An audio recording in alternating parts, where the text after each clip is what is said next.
Hello. Tournament begins now, more or less. How goes Gravdeer, GK, Attack Speed Enjoyer? What's up?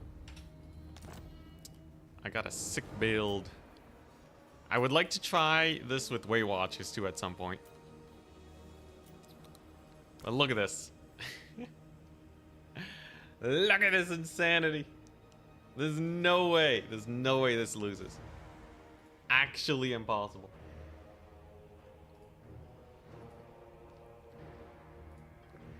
Also, branch rates have other trickster shard. Secret buff! Secret buff, everybody! Yo, missile resist? Gone! Alright, you just stack your arrows on them, boom, they dead. Damage resist? Don't matter, man. Oh my gosh. Gideon, what's up? The title says not just range maxing, it's actually also slow maxing. Look at this. I brought Melkoth's and Awakening of the Wood. That's minus 70% speed. Plus Smoke and Mirrors on this branch rate. Plus Blessing of the Ancients, if I'm in a forest, it will slow more.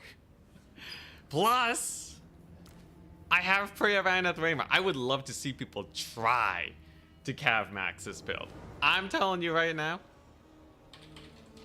If they cav max this, instant death, okay? 100%, they're gone. It's over. It's hilarious, look at it. Anyways, I also have Sisters of Thorn to Curse of Onrir to really slow them down. That's another 25% reduction. Oh crap, I forgot. And the Wraiths of the Frozen Heart. Chilling Aura minus 30%. Frostbite minus 30%. I can get them down to 0%. I can get them to 0%. It'll be hilarious. It will be hilarious. I pray they ain't stream sniping. I don't even know what they can do to beat this. Actually though, what are you supposed to do? Can slow stack? It stacks additively. It stacks additively. So slow stacking is actually, it gets more effective the more you lay it on. I want to see them. I want to see them cav max. I dare them. I have poison. Look at this. So I have poison, minus 15, minus 70 with these two spells. That's already minus 85%. I can do minus 85%. If I really want to, I can overcast Melkoth's to stack it. Or hell, overcast, you can't overcast Awakening of the Wood. But I can get to minus 100% with Curse of Onrir. I don't need minus 100%, but it'd be pretty jokes. I have like a million slows, man. It's hilarious. Now, if they go like infantry 20 stack, is that really a problem? I have Smoke and Mirrors. I'm gonna have like 39, maybe 40 speed Glade Guard. 40 speed. What is this, Slanesh? Come on, man. That looks like range maxing to me. The title says not just range maxing. That means it can have range maxing combined. All right, it's both. It's both. It's slow maxing and range maxing. It'll be sick. Yeah, slow range maxing. Clickbait. It's what it says on the tin. Obviously, we've tried range maxing before. I haven't tried slow maxing, though. This will be pain and suffering, for sure, for all of my opponents, if it works. If it's garbage, so be it. Yo, I'm so excited, man. I'm so excited. You can do the same thing with Way Watchers, too, yeah. Yeah, Way Watcher Deepwood Scout. You can take like Swift Shiver shards. Because usually Way Watchers, people really want those guys dead. But Way Watchers also have a slowing effect. Also rage maxing, everything maxing. Oh boy, oh this is so hype. Come on. Come on, Chaos Adawi. Have at thee. Good amount of signups today. We're gonna need at least 3 wins. None of this 2 wins into semifinals action.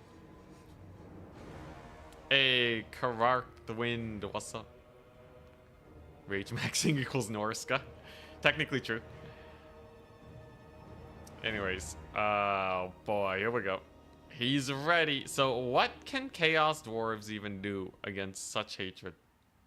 Oh crap, map.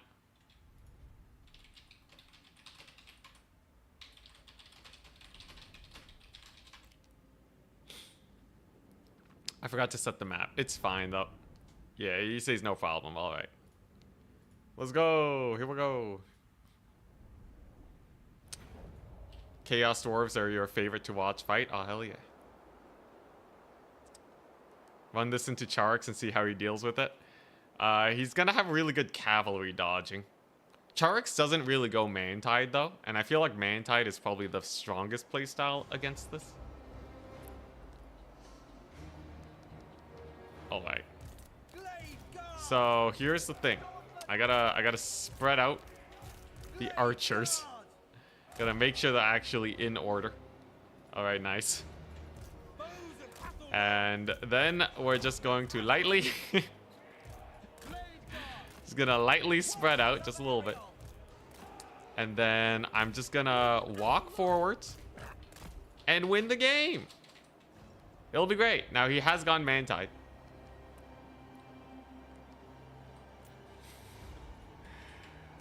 If I leave my branch rates in this forest, I should get a lot of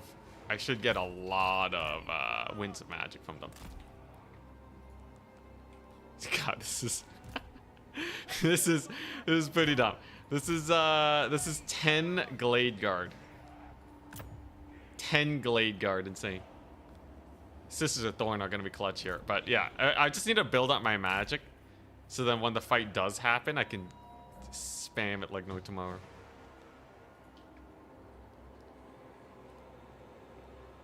All right. He's ready. So he's gone for pretty Mantide strats, right? Here's the thing: Chaos Dwarf Warriors are not a problem. I'm getting 4 winds of magic, or 1 winds of magic every 4 seconds. He has skirmishers. Honestly, I think he's boned, man. I think he's super dead. If I get these Sisters of Thorn here, they can cycle charge as infantry like nobody's business. Blade Guard can just pressure over there. He has Astrogoth with the Black Hammer of Hashut. He's gonna get shot to pieces for sure. Alright. Here we go. Sisters of Thorn. We're gonna get another range unit in here. Gideon, thank you very much for the prime sub. Alrighty. And yeah, let's just start focus firing these fools. I feel like these guys do not have the armor to tank all these shots, right? Pretty sure they're just gonna get massacred. And then I have so much magic. What the crap? Alright, so you see this? You see this cav unit, right? Look at this. Look at it. So we Awakening of the Wood, followed by a Malkoth's. You see that speed? Look at that. Nothing. 28 speed. 28 speed unit over there. Insane. They're getting brutalized, man. Oh my god. They didn't even make it. They didn't even make it. All right, I'm gonna have to back up over here though. And then we're gonna have to kite away from the dwarf warriors, but other than that, I think we're fine. It's actually kind of hilarious though. The it actually works. He can barely move. There you go. There's another slow.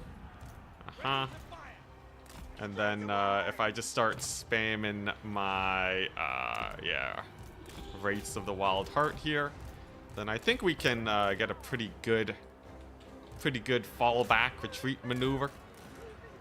He's obviously shoving us back pretty hard, but like I think our trading here is just gonna be a little bit too mighty for the Chaos Dowie. Just get a couple Dryads going. There we go. Sisters of Thorn are doing great. Nice, nice. Let's Net those guys down. Get a little bit focus fire on them. And then the double dryad can, yeah, they can just cook. They can just cook like normal. Look at those dwarf warriors. Absolute annihilation nation. This is a thorn. Let's get them to safety. And then we just got to focus fire the train, right? I can slow these guys down. A little bit of a awakening of the wood. That'll go well. There you go. And what's one train gonna do? What's one train gonna do against such hatred? Presumably nothing. Though we'll see. Do I have a... My branch rates are a little far, but I think we're fine. Honestly, his build was like... In theory, his build was like pretty well set to beat this playstyle. The fact that he kind of got wrecked here, that's a good sign. That's a very good sign. Lord probably has to disengage though. And I'm probably gonna need something for that train. Let's get another awakening of the wood there. Slow him down. Nice. All right, and then as soon as I get another net, I think we're totally fine here. Just got to get the focus fire going. Let's get, yeah, a wild rider on the train. So goodbye, little train over there. We did use all of our magic. This build definitely uses magic quickly. It's a gas guzzler when it comes to that. There you go. Train's completely surrounded. Nothing like a little bit of focus fire over there to get it killed. Whoop. Dang, my line of sight is failing me. It's fine though. There you go. There's the net. So let's just bully that train. And I just need yeah, I think if we just capture these points, we'll be fine. Because my value trading's through the roof right now. There you go. Train's going down. And then I will have Shield of Thorns that I can cast on my... I will have Shield of Thorns I can cast on my infantry here to damage reflect into the train. Look at that. It's taking damage going into melee. Amazing. Here comes the Dryads. Yo, these Wraiths of the Frozen Heart are also terrifying. My goodness. All right, nice. I still have one more wombo combo we can check out if he sends his skirmishers on me. Come on, I dare you. I dare you. There you go. And come on. Ah, all right. They pulled away. That's fine though. It's all goodies. Gonna run out of gas real quick. Absolutely. All right, there you go. There go his units over there. The Wild Rider cleanup crew will be perfect for this situation. Don't you worry. I got my cav in here. Oh crap, my lord. Not my lord. All right, it's fine on you, my lord. Wood Elf leadership's good anyways. We're fine. We're fine. I always have that far capture point. Let's pull up with the boys. Astrogoth is a little annoying, but honestly, with this capture point, I think he's still pretty screwed. I'll just resummon my lord. Whatever. I get my nets back. Through his lord first game. I don't need him. I don't need him. We're fine. There you go. I like how the advisor just says no, and he didn't say anything else. Don't know exactly what happened to the voice line there, but anyways, Chaos Dwarf late game is pretty garbage. I don't think I have to worry about it too much. I still have a rather absurd number of archers. They have a habit of rallying a lot, so we'll be totally fine. There's the capture point. Let's get a couple of these summons going. Maybe shoot up Astrogoth like no one's business. Surely he goes down here, right? Ooh, good. Good spell casting opportunity. Crap, did they get knocked down? I think they did. Whatevs. Whatevs, man. Come on, Lordy, come back. She'll be back in a second. Just give it a hot second. The Hobgoblin rider spam is crazy. There we go. All right, she's back. All right, nice. Who's getting Lord Snipe now, buddy? There you go. That'll get him dead. And then looks like this is going just fine. See if we can get a D-summon over there. And he's triple capped. Hell yeah. Honestly, not too bad. I think, you know, I'd say the build definitely cooks. You have to be a little careful. But even against a full push, it wasn't the worst thing in the world. Yeah, calculated Lord Toss to get more nets, yes. I'm just buying back the nets. It makes total sense. All right, there we go. Do I still have my 6 Sisters of Thorn? No. So I can resummon them for more abilities. Amazing. Yo, he had like the perfect build against me too. Like, it does not get better than this. This many Hobgoblin skirmishers and all that. Like, not a single Bull Centaur in sight, man. And it was still pretty good for us. Hey, he does recapture that point, though. Anyways, this battle is absolutely over, though. The enemy has captured one of your we have too many archers. There you go. Sisters of Thorn are back. There's more than 12 units in this battle. Hell yeah. So he's super dead. Ah, I see. Whoop. He's gonna go for it. Come on. I think the range isn't high enough. So one kind of spooky thing is the range. Oh, come on, the lag. I wanted to net them.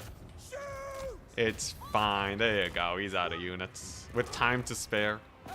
Greatest success. Huzzah. So that's the build. That's the build. Even in the worst case scenario, it kind of cooked. That Lord Thor, though. Oh my gosh. Hey, Gideon Bast. Sorry, I think I already mentioned, but thank you again for the sub. Not even a prime sub, goddamn. Yeah, Overcast gets you more range. So the branch rates are just good. There's solid capture weight and all that. And all my archers, despite getting rushed down, are able to pay for themselves. That's crazy. All of them paid for themselves, even with this build. He had so much. He had to train. He had 1 million units of infantry. Oh my gosh. And to see speedrunning how to ruin the meta. It's not an easy build to play. Like, you screw up, you get like bulldozered by like an army like this. But you can't say it doesn't work. You can't say it doesn't cook. All right, now I do have a replay. This was sent in. This was sent in by a community member, Mambo, who is a new player. We'll cover this while we wait for everyone else to finish their tournament games, because that one ended up being fairly fast.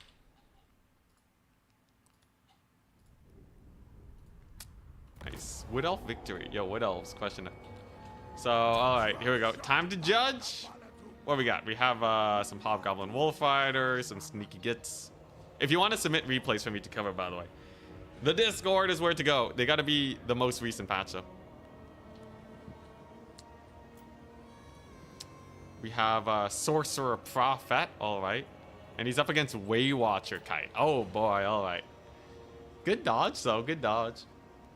I still don't know how you win as Chaos Dwarves against a good Wood Elf player. It's, I think Wood Elves are one of the best factions in the game right now. So, like, you know, you just have to make some sort of big play. Probably, you know, maybe like a solid spell cast on the archers or something. But you need to make like a big play somewhere. You can't just play standard. You kind of have to take like some risks. All right, so we're seeing the Waywatchers come on in. Let's see here. He's capturing the points. Makes sense. Got to be really careful about that Net of Amantok. Net of Amantok, or Prey Vaneth Rama. Is it's a super long lasting net, can get you shot to pieces. He's doing good though. I will say, minor misplay using the Hobgoblin Sneaky Gits to rush down these Waywatchers. They do damage, but they're not actually gonna kill entities. So that's kind of just a 500 gold loss. Very common mistake that we see with new players. Overextending and staying in range of these units. What he should be doing is either, if you're getting skirmished, you either full push or you full retreat. Never this just hanging out in their range action. Artillery piece is good too. That makes it even better for him to retreat. He's kind of staying where the enemy is strong in their Waywatcher range instead of pulling them back to the cannon. Sticking with the point, it's going to help a little bit, but I presume most of this is going to come down to trading. Yeah, Karabdi, I haven't watched your replays. New patch came out, so...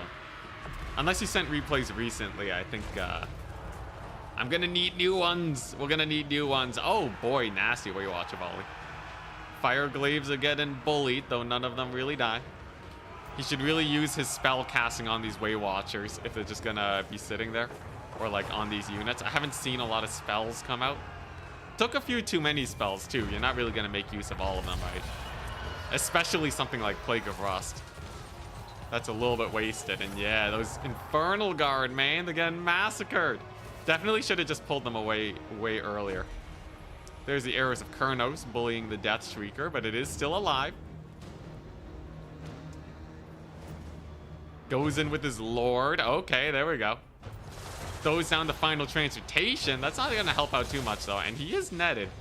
Does take back up into the sky. But yeah, the Lord, sending in the Lord there is definitely pretty sketchy. Now he's using his magic, but overall, trading is looking a little bit sus.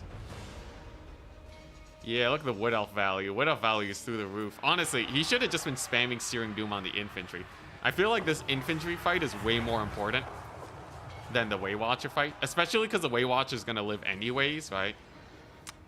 Usually, so rule of thumb for all you new players, is Khorne good for multiplayer? Amazing for multiplayer.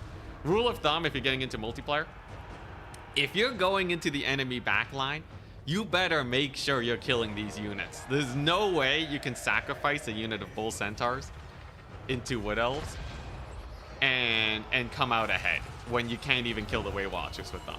You know, disrupting them for a few seconds is not worth like 1,000 gold worth of value trading. So knowing that he probably wouldn't be able to kill them, all of his effort should have gone into killing this front line. Like, look at this. Look at this front line here, right? There's nothing defending these Waywatchers. This could have been routed like a whole minute earlier. Now he's doing a good job focusing it down. Solid. His artillery piece finally gets routed. And it's not the end of the world, though definitely could have been a little bit more efficient, right? Full unit of Bull Centaurs could have been romping around, killing off the infantry. Gets a Searing Doom on the Glade Guard, though. That's definitely a nice pick, but they already used all their ammunition. And it's mostly this force here that has to stick around, right? We also see the trains kind of idling a little bit. Gets a good attack over there, but doesn't really build up a lot of speed. These units are kind of idling, too. I'd love to see a bigger push with these guys. Just a little big sweep over there. Takes him a long time, but he gets there. Definitely a close match. I would say Wood Elves are pretty spooky, though, with their Sylvan Knights. But they can die to Searing Doom, so it's not the end of the world. Leaves a couple tattered units on the far side. That's honestly fine. But does he have an answer to the cavalry? Man, if he had the Bull Centaurs, man.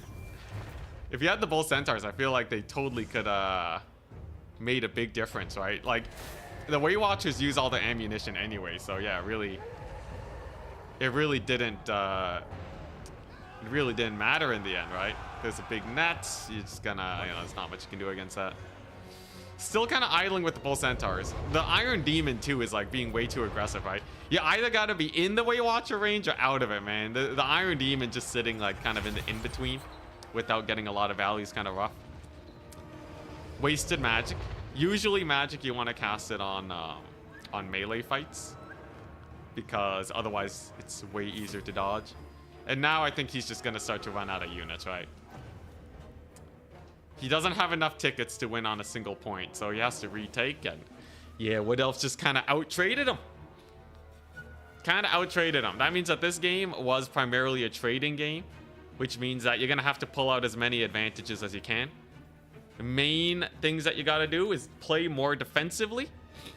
it doesn't matter if you have 1,499 tickets. If you lose the game, it means that it was not worth it. Yeah, his army's too small now. So you want to play defensively, and you want to keep away from the Way Watchers. Just don't get baited by the kite, man. The enemy has slain You can play our lord. way more safe and take your time to uptrade, or you're full rushing. In this game, it took way too much damage. Look at that, 2,000, 2,800. My goodness, that's crazy, man. You should be throwing your lord about now. All right, chat. All right. Should we do an Anticity review? Just review my own games. Honestly, are we still waiting? There's still 3 more matches. Anyways, yeah, that's those are the main shots. Just, you know, just get those value trades.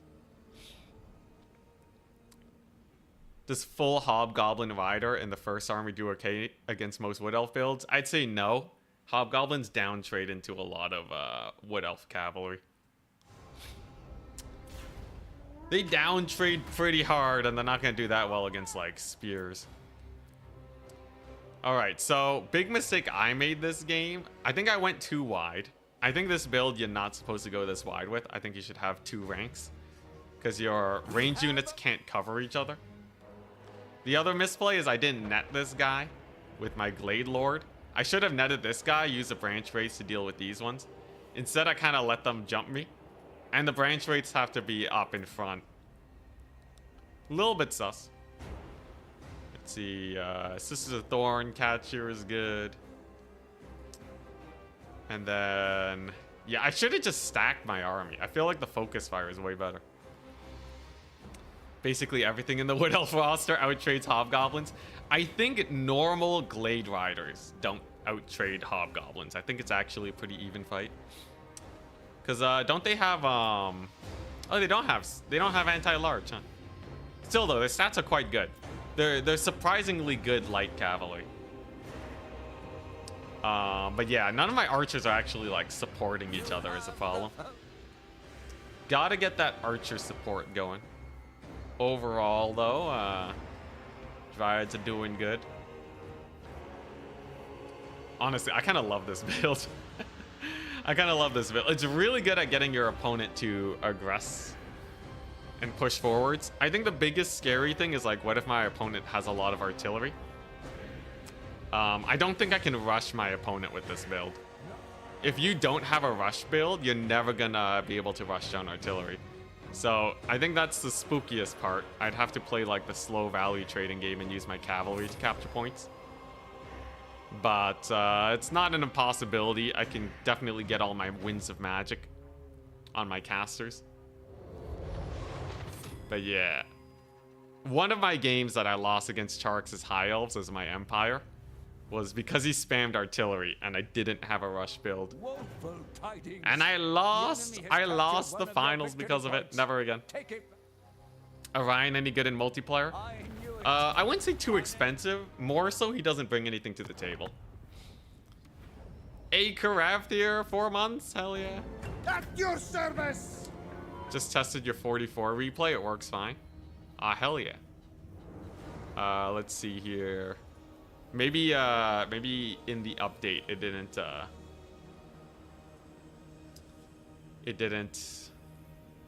didn't break anything for that replay specifically, because some units did get changed, but like I think it's mostly just Hellstriders, right? Okay, so we'll copy that. We'll go to Warhammer replays.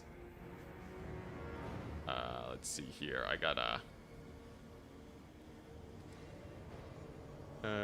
rename it. There you go. Okay, copy that. Paste it in. All right, let's take a look. Let's take a look, hopefully before the next round starts.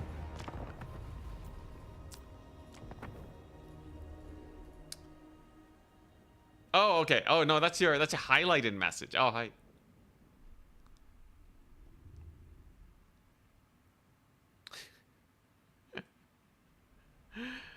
This is that truck. Oh my god. Yo, Kite's so good, man. All right. So what we got? Karavdir. Yo, Karavdir not playing Cathay is the weirdest thing ever, man. He's playing against Count's Games, who's playing as the Warriors of Chaos. Interesting. So seeing some skirmish back and forth, right? Nothing crazy going on here. Azazel with Pavane, and he brought Flames of Asgore. Great ability.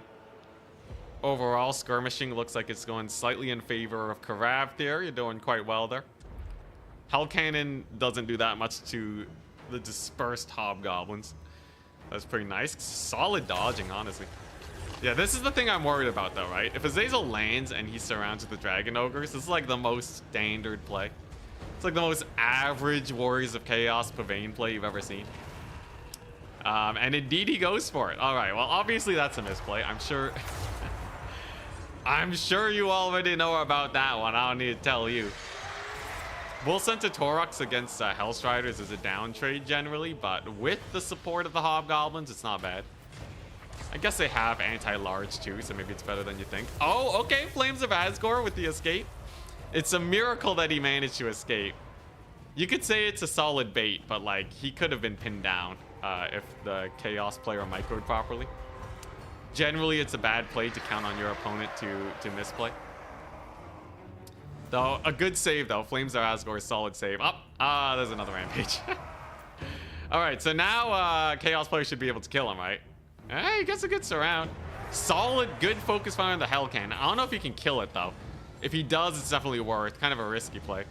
You could Flames of Asgore it and maybe kill all of the crew. I don't know if you cast Flames of Asgore directly on a Hellcannon, if it kills it or not. But, you know, he's got the grind going. Hellstriders get routed off, but they push back as skirmishers. It's honestly a little sus. Like, I think his Drazi's taking a little bit too much heat right now, right? He doesn't have any healing, so you want to play a lot more passively with the guy. Solid fight over here, though. Yeah, so Flames of Asgore is really good against monstrous units because its DPS is so high. Especially near the middle of it. It's a really cool spell. It certainly does destroy the Hellcannon if overcast. I don't know if it does normally. Okay, good to know. His trains are crushing it, though. Gets, Are you sure it's not desynced? I don't know. I feel like it might be desynced, Karavdir. That's a little sus. That's a little sus. The random Flames of Asgore on the ground there. You're certain this isn't desynced? You're absolutely certain? I don't know. Things are getting weird. No. Surely that was just a miscast. Okay, then now his Lord's dead. Okay. Let's see here. We have you have a lot of bouncing around. He kills Azazel. Okay. That was fine. Trust. And then he kills Azazel. Azazel kind of was way too aggressive. I think he might have just won because of the Iron Demon, but like I feel like your Lord should have died way sooner, man. You're like way too aggressive with Drazi. Your Skirmisher micro was great though. Skirmisher micro was great. Chasing down the Hellcannon was fine. Let's see. At this point, it's pretty over. You said this one was really close, which makes me feel like this is totally desynced. Because this does not look close, man. This does not look close at all. You know, this is... You're just spamming Hellstriders into, like, nothing.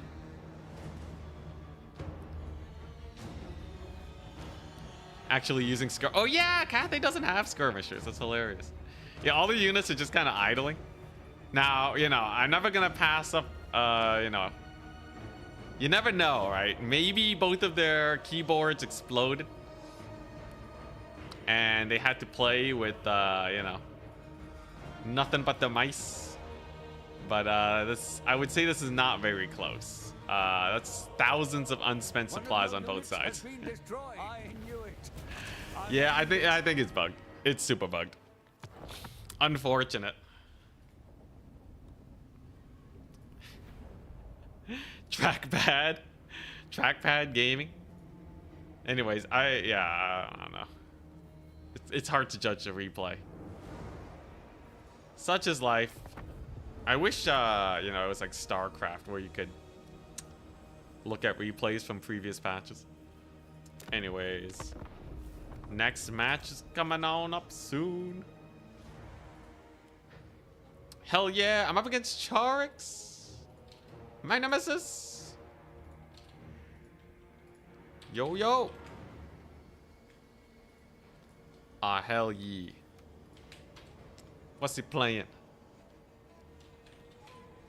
What's he playing? Is it High Elves? Please don't tell me it's High Elves.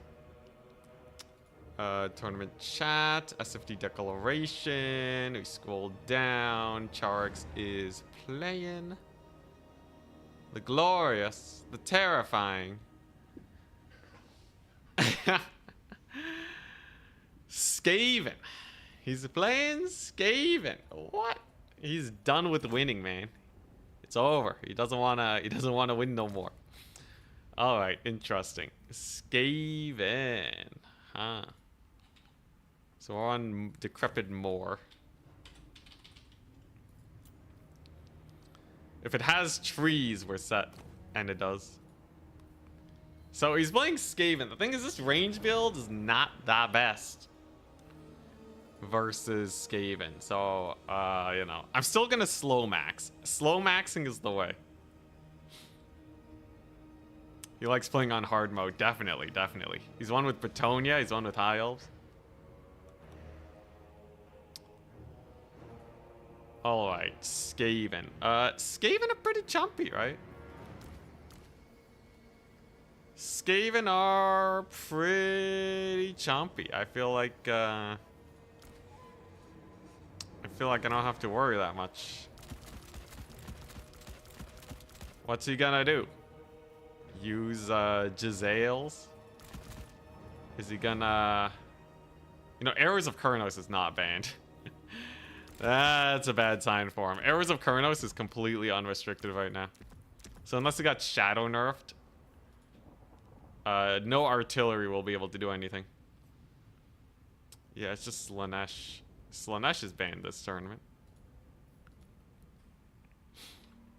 Jezzails and Shield Rats? I don't know. Alright. I assume he'll have some Icket Claw action. Yeah, so I'll take some of this. Definitely get a few of those guys. 5 tree men. Actually, 5 tree men get shot up so fast, it's kind of sad. Alright, looking pretty decent so far. So, let's see here. What else? How else can we slow spam them? Ah, yes, I do need a spellcaster, yes. I will need a spellcaster.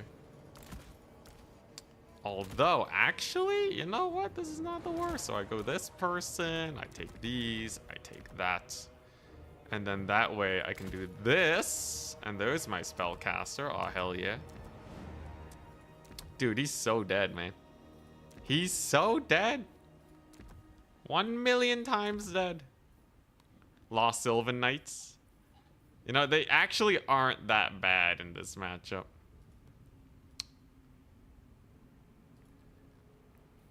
And that'll let me take one more of these.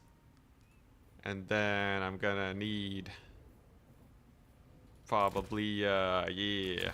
Actually, I can take 2 of these guys. No, one of those guys. One of... Actually, you know what? Yeah, let's do this.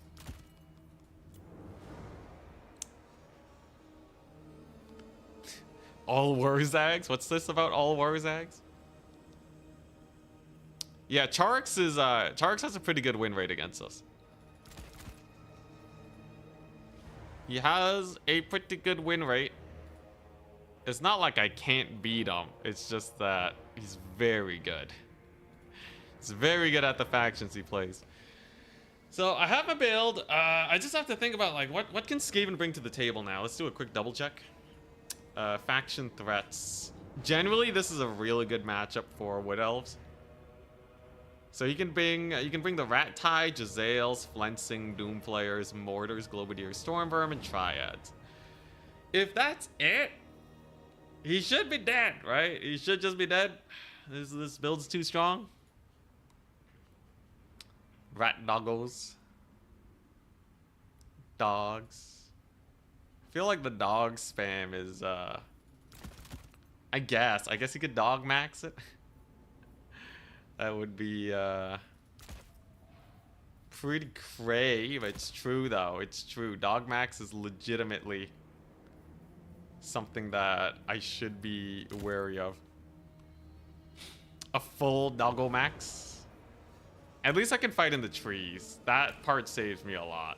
And like branch wraith in the trees is just OP. Yeah, I think this is no way. This is no way. If we lose this, I suck as a Wood Elf player, okay? Either that or Charix manages to cook something insane, but Skaven have dogs? Yeah, they got dogs. They got rat dogs. Rat ogre spam, that's just normal Skaven. Eshin units. Eshin units suck versus Wood Elves because the physical resist. It gets mulched by the like mass amount of magic damage. Anyways, yeah, he could go doggo spam. It's either doggo spam or artillery spam.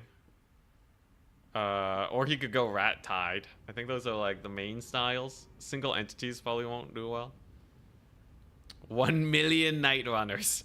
If he goes full Eshin and I lose, he's a god, okay? We can beat Charix though. I think in a matchup that's favored for me, I can beat Charix in a favored matchup.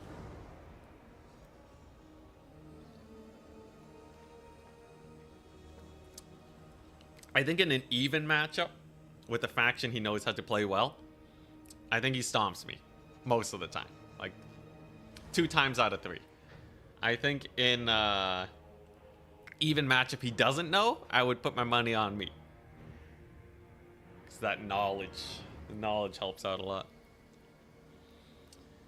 We are kind of memeing today too, but it's fine. Wood Elves are Wood Elves. They're OP. All Doomflayers. Okay, Doomflayer max would be hilarious. Slow spam definitely counters Doomflayers, though. I'm not worried. We'll be fine. He's ready. This map's so good for us, too. Yeah, Doomflayers exist, but, like, they die to cavalry, so it would need to be a pretty disgusting Doomflayer rush to actually work. Outranging incoming. We definitely have the range advantage. I have 2 arrows of Khorne. Arrows of Khorne being uncapped is a huge benefit for the Wood Elves, man. Huge benefit. How many deer units? A good number. You have a good number of cav. I have a good number of dryads and such. Max warp grinder. That would be insane. Here's the build. All right. So Sisters of Khorne, they have Curse of Anvir. I have my Waystalker with Arrows of Khorne. And I have a Branch Wraith in the trees who can slow down anything that rushes me down.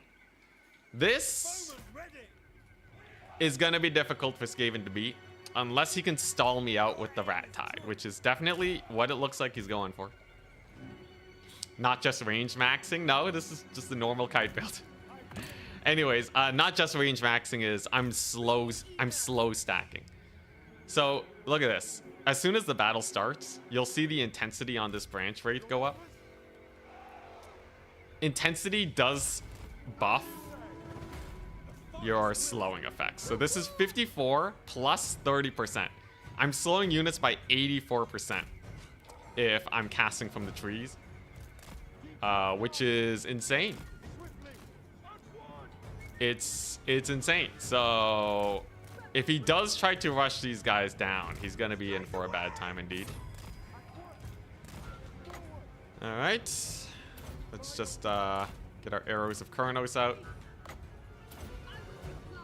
There you go. Nice. Doesn't do a lot to his Doom Flayer, so I'm just not gonna bother shooting them anymore. Instead, we're gonna do this, and then we're just gonna spam arrows of Khorne on his poor Jezzails. There you go. Pretty good volley to start off. I would love to get a flank off, but you know what? Yeah, let's get a little minor flanking going. I don't want to hard commit here though. That would be a mistake. We just want to kite him out. Just want to kite him out, make sure the Jezzails don't get too much work done on me.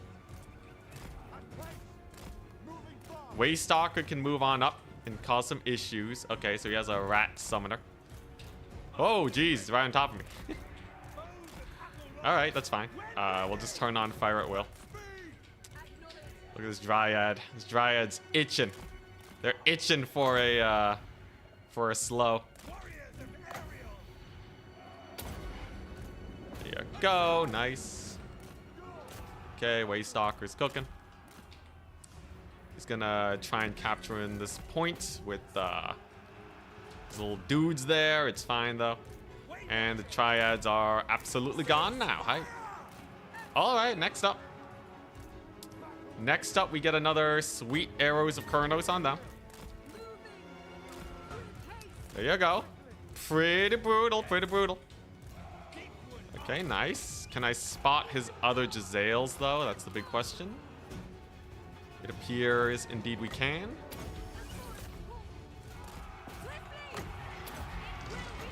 Okay, nice, nice. There we go. And then hopefully we can just shoot them up before they get too much value. Branch Wraith is probably just going to have to advance here to get some work done. Oh, geez. Okay, pretty spooky hit. Pretty spooky hit over there. Hey, my Wild Riders are doing great, though. I think we can actually just pile driver into his backline now. There you go. Nice. He rings the bell. Totally fine. Branch Wraith can slow down his infantry. And then without Jezzails, I think we'll be okay as long as this is not an overcommit. I'll have to be a little bit careful here. But that is the majority of his range units now. And a lot of my Weight Watchers are still kicking fairly well for themselves. Nice. There you go. Let's overcast my Melkoth's over there. Hopefully my Lord doesn't die. That would be rough. All right. Trading wise, we're still in the lead. I'm losing a lot of dudes though. You did lose a lot of Jezzails, but time is of the essence, right? Yeah, kind of a lackluster shot there too. Interesting, interesting. We maintain our back point though. And some of my cavalry may yet return. I'm gonna need some branch rates over here though. Gonna need to fire away at these guys. Oh, thank goodness. My cav rallied. Oh, thank goodness. Woo, that was close. Pretty spooky close, I must say. Come on. Live. There you go. Nice, nice. He's spamming the doggos. Let's get arrows of Khorne on the doggos. Nice. Very solid. All right. Weight Watchers are doing great. Lord's alive. All right, we're fine. We're fine. We're fine. It was a little sus. A little sus at points, but I think we're good. I just have to kill off that one unit of Globadiers over there is all. But other than that, I think we're okay. Dang, his dogs rallied though. That's actually kind of spooky. Whoops, it daisies. All right, I got the branch wraith over here though.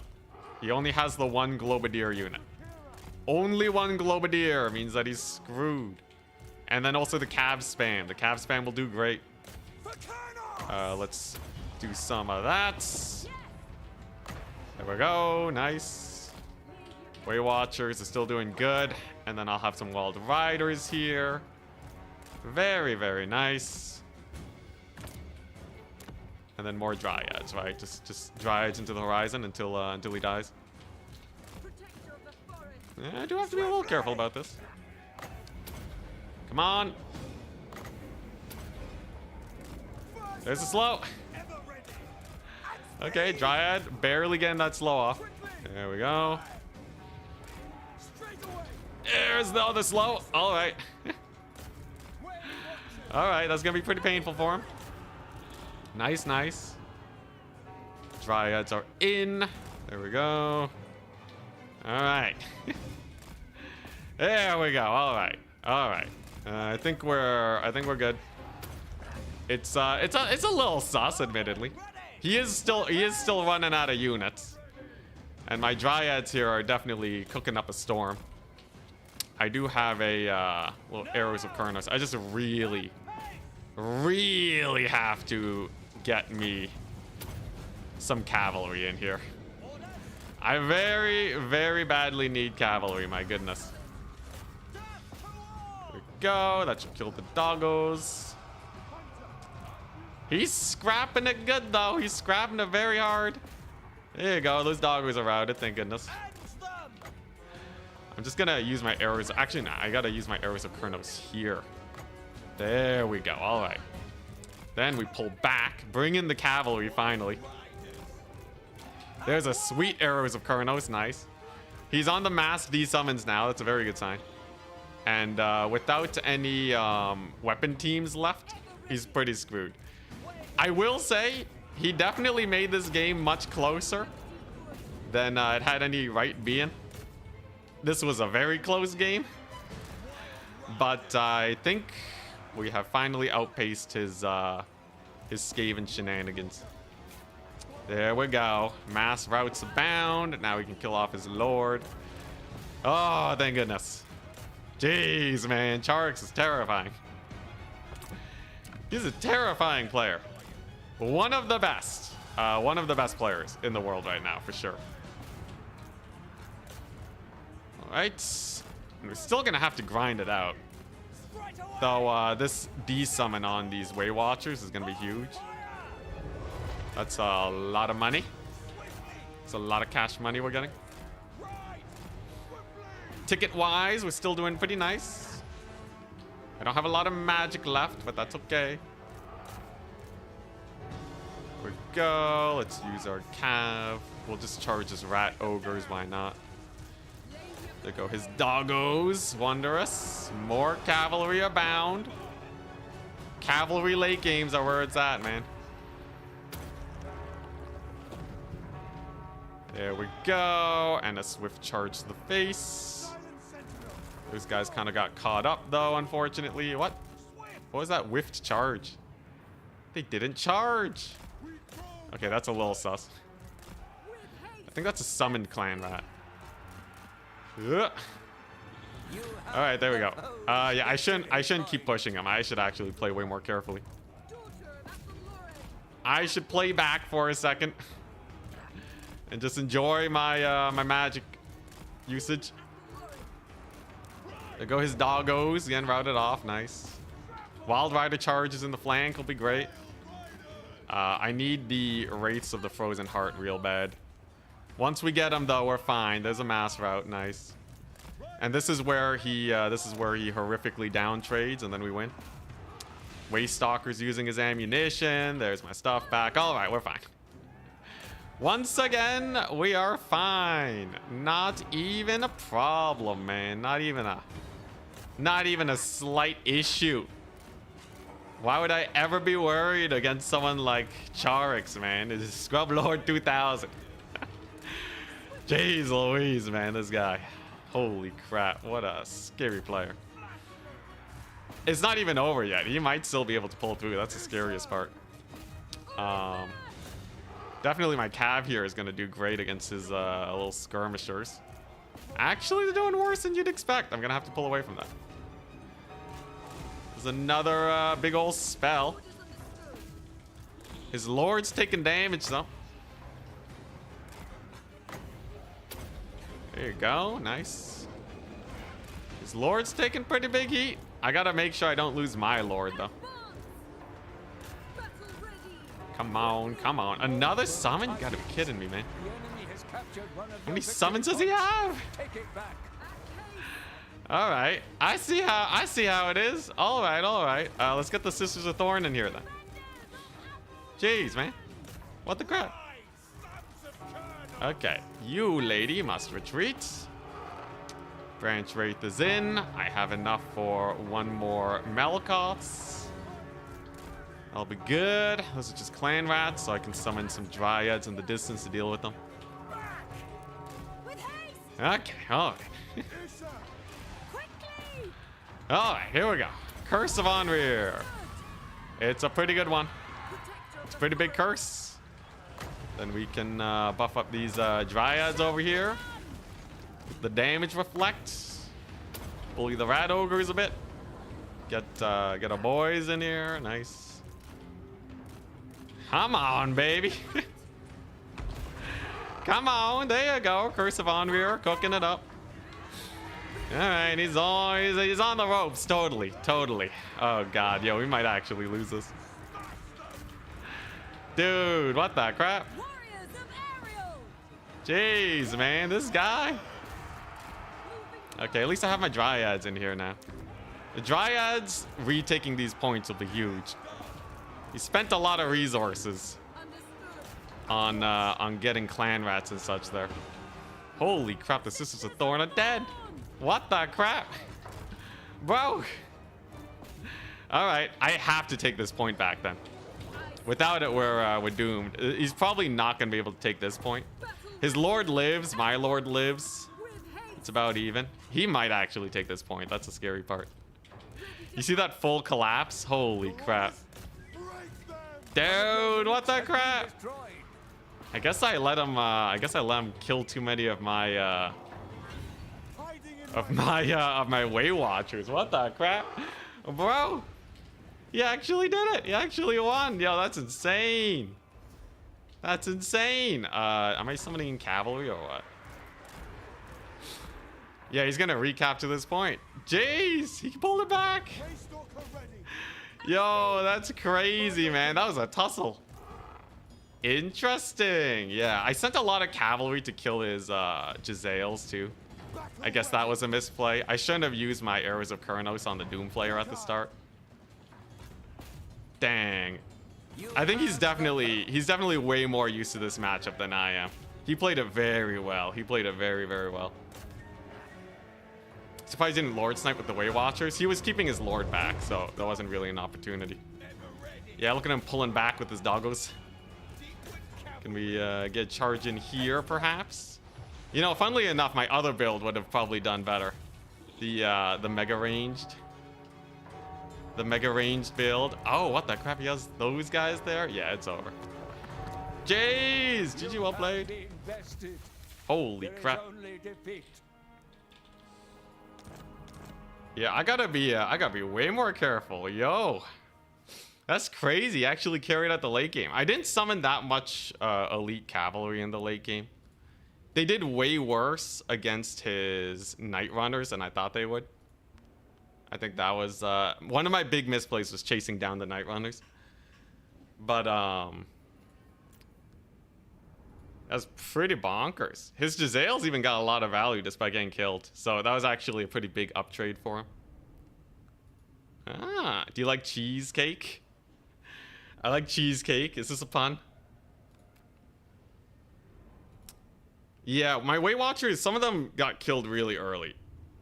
So this one got 1500. The other ones kind of just died. I should have been way more frugal with them. I probably didn't need to capture 2 points and push so aggressively. And then it was a really close game. I just needed to squeeze like a little bit more value and I would have been fine. The Charks has my number, man.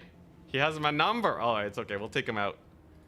We'll take him out in semifinals. Usually the person that wins in that loses in the pre-semifinals, they end up winning in the semifinals. So we'll be fine.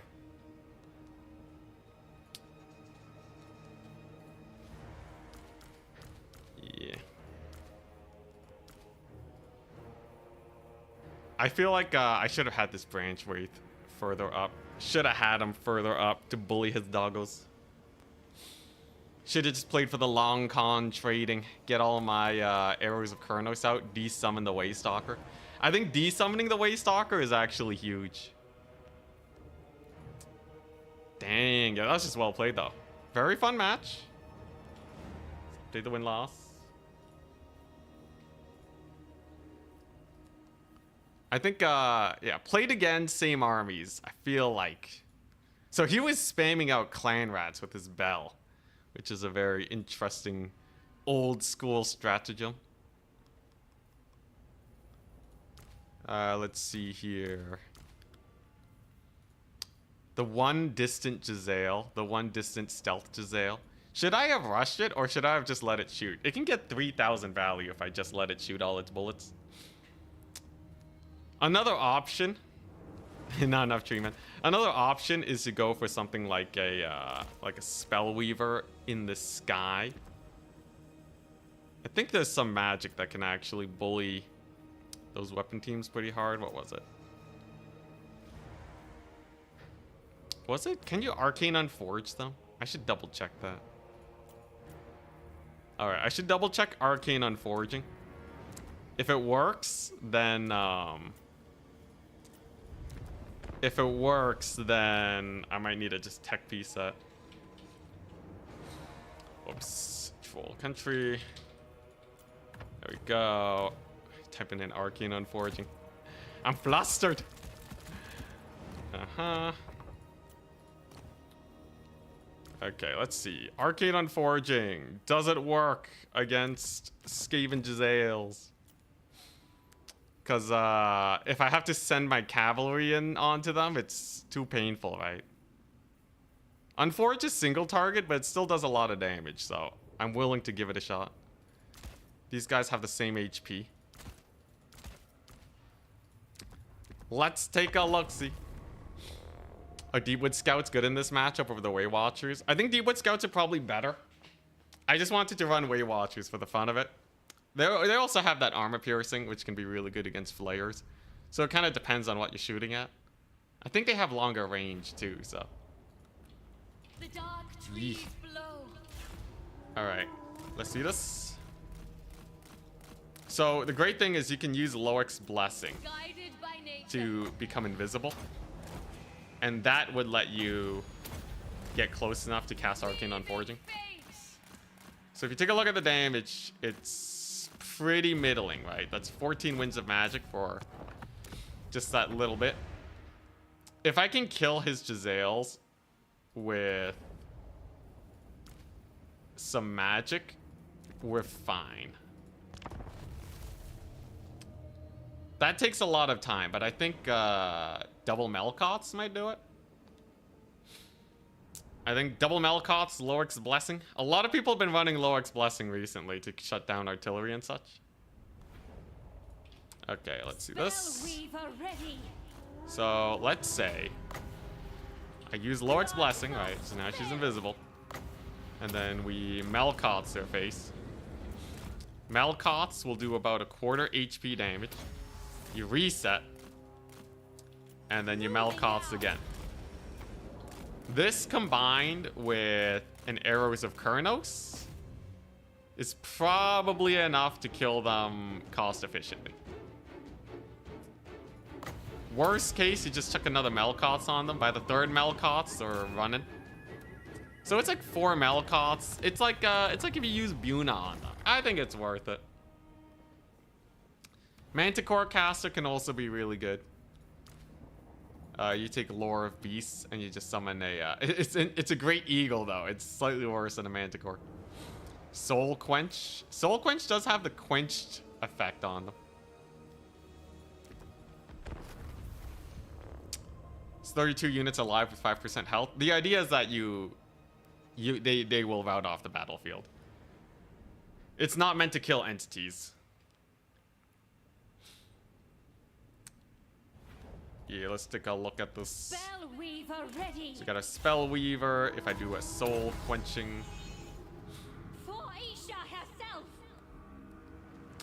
So Soul Quench gives them the Quenched debuff, which does a little bit of damage. Raw magic is It's mine. 7 Winds of Magic. It got about a quarter HP down. I'd say Soul Quench is suboptimal. Let's give a flanking shot with it. Yeah, Soul Quench is kind of suboptimal. Soul Stealer. Let's take a... I think Soul Stealer doesn't do that much damage, does it? Here, well, we might as well. We might as well test everything. Alright, I kind of have to win these next few matches if we're going to make it semis. I should be able to, but... For this spook... Spellweaver ready. Okay, so we're chilling. Blade Wind. Yeah, I was thinking Blade Wind. So what if you just, like, cast Blade Wind right on top of them? They can dodge. Sent by Isha. Blade Wind is pretty lackluster, right? Chill Wind should also be pretty lackluster. Let's save up for a Soul Stealer now.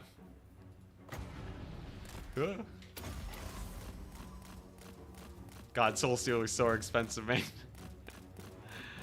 It's so expensive. We'll get there. This just in, Melkoth's is still one of the best spells. All right, yeah, Melkoth's for life. All right. All right, we'll save it as a Wood Elf versus Skaven build. I still like the kite. You just have to deal with the Jezzails is all. So you run this lady. You run Lore of Shadows. You take Melkoth's and Channeling Staff with Loric's Blessing. So that you can stealth. Put him on an eagle. And you bully him. You bully the Jezzails. Let's see here. Yeah. All right. So I think like this lady with Melkoth's plus like you know, he didn't really have anything to deal with the branch rates. You could actually just go for like double branch rates Melkoth's.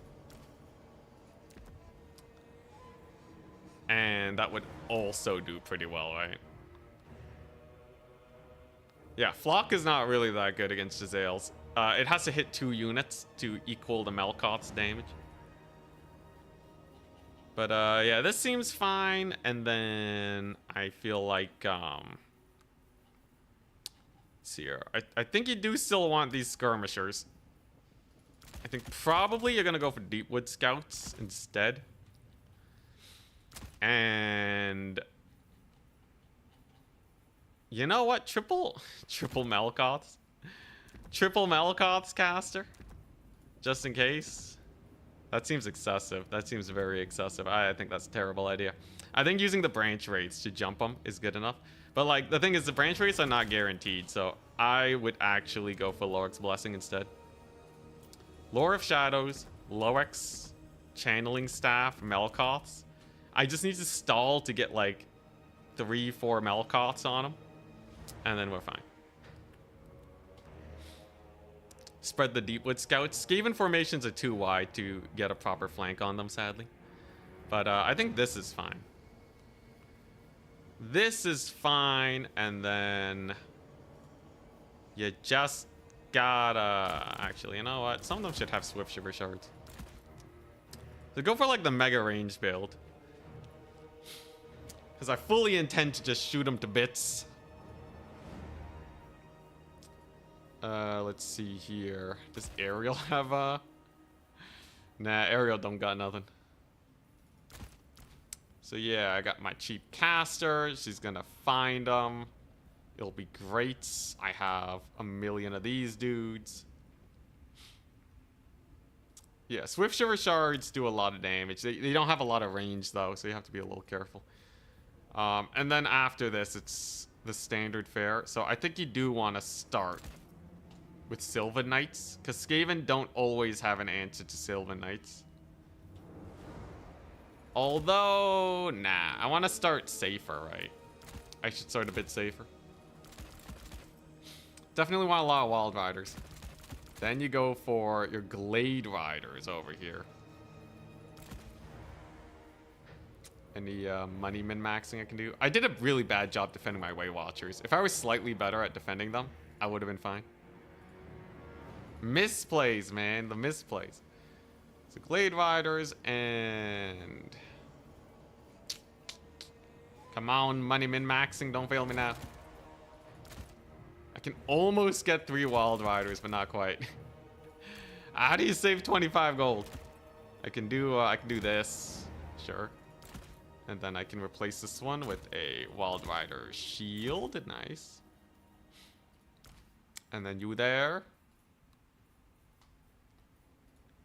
You there, you go for, yeah, you have the Melkoths. Do these guys have poison? They don't have poison. Arrows of Kurnos. Oh, yeah. Yes, I did need Arrows of Kurnos. Thank you. I totally forgot. I totally forgot. That's like the most important thing ever. Let's see here. Yes, double Arrows of Kurnos. So this is the ultimate weapon team annihilation strategy. Unfortunately, this doesn't really work with the whole like slow spamming idea that I had going.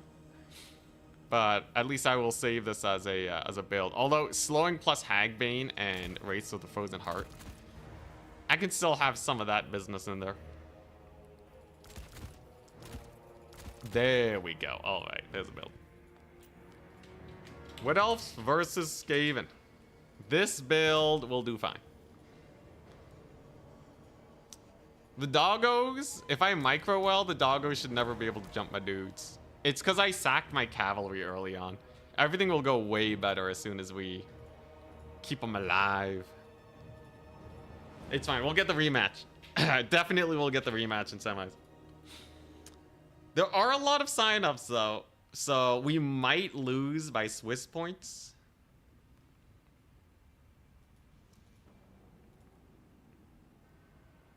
Is Drycha good in this matchup? Drycha's okay. Not that crazy, though.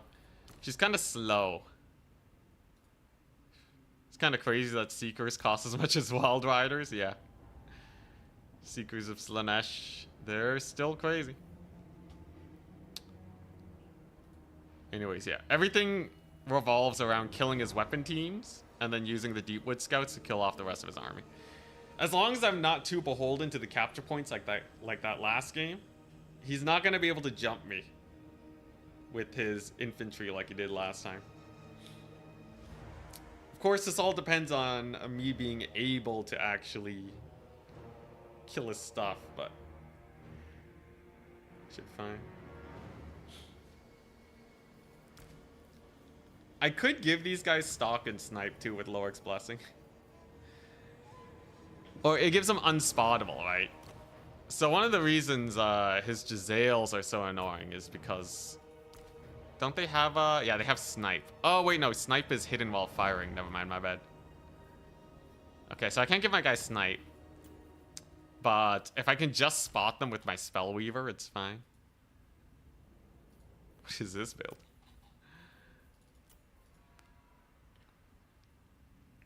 Branch Wraith Trickster Shard shenanigans. Yo, it would be so good against his Bell, actually. If I had the ranged firepower to shoot at it. The Branch Wraiths are kind of slow, though, so I don't think that you actually can do Trickster Shard shenanigans with it. For those of you that missed it earlier, Branch Wraiths have Trickster Shard, which got upgraded. It got hella buffed recently. It's hilarious. So it gives you missile resist reduction, spell resist reduction. It gives everything resist reduction, but it's only useful if they're within 55 meters of the Branch Wraith. I would take it against Dwarves, though, because then magic would actually delete them. Also very good against something like Khorne. Yeah, I know, it's crazy, man. Yeah, it's so good, man. They changed it. Yeah, they actually changed it. Shadow multiplayer update. That's a big AoE. 55 meters is really big. Against any melee units, this is insane. Yeah, especially that physical resist and spell resist. Like, jeez, man. Jeez.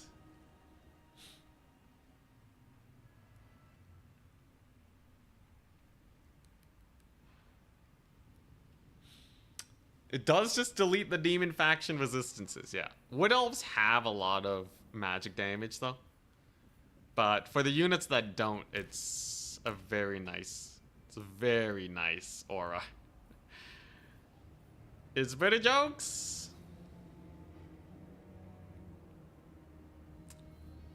Anyways, all I need is this. We annihilate his build with something like this. How expensive is it? Only 200. Yeah, you gotta keep an eye out for these item changes. There's a few of them going around. Is branch rate the only unit in multiplayer with that? I don't know which other units have it, unfortunately. Arrows not restricted to one? No. You can spam arrows of Khorne. Can't take 3 though, because I'm gonna need a spellcaster, but arrows of Khorne is good because it'll make the Melkoths way more effective versus weapon teams. So I might be able to route them in like 2 Melkoths casts. Anyways, I can't let Charix win with Skaven. We can't. So I must defeat him. His micro is really good though. It just feels like his units are always in the right place at the right time. So I gotta be on point. Can you bring the books of Khorne in multiplayer? Yes, the Book of Khorne, spoilers. The one that gives you 100%. What was it? Isn't there an option to get like 100% upkeep reduction on your main army? So all your units are free then, right? In multiplayer? Easy peasy.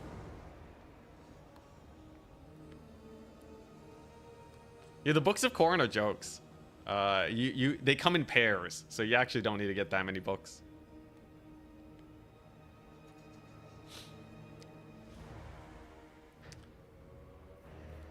Anyways, Loic's Blessing will be good. Loic's Blessinged Great Eagle. And then you would need a pretty crazy number of weapon teams, I think. If he loads up super hard on weapon teams too, I might be able to catch him with some cavalry. Kind of depends though.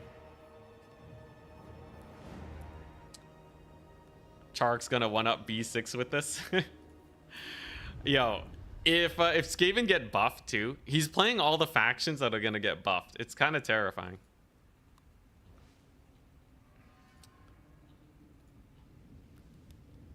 But yeah, I really screwed up just going for that big backline dive. He's really good at defending his range units. Better than me. I really hope I make it to semis. Okay, we're up against Rowdy. Rowdy! Yo, yo! Alright, let's give it to him. Come on, semifinals. As long as Charix goes 4-0 though, my Swiss points will be high enough. I think the odds of him going 4-0 is really high. He's up against B6. If he loses to B6, that would be hilarious though. That would be pretty jokes. Wood Elves. So I'm playing Wood Elves. Let's go ahead and set the map. Edge of the Darkwood. Fairly large map. This one's actually gigantic, so it's perfect for this. And let's see if I can do this properly. So Rowdy is playing as... He's playing as the Dwarves. Some Dowie action? Oh boy. Oh, I'm gonna have to change things up. Do I get the other Trickster Shard? Is that the play now? It doesn't reduce their shields though. It's just their magic resist.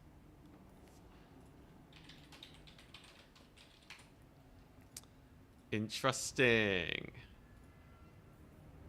Yo, how do we kill the dwarves? Oh boy, alright, alright. So I'm gonna have to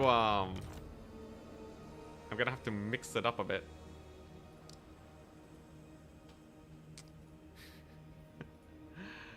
Oh boy. So the slow build is still hilarious, but let's see here. The thing about double branch rate is that do I take the pendulum? The old school pendulum against the Dowie?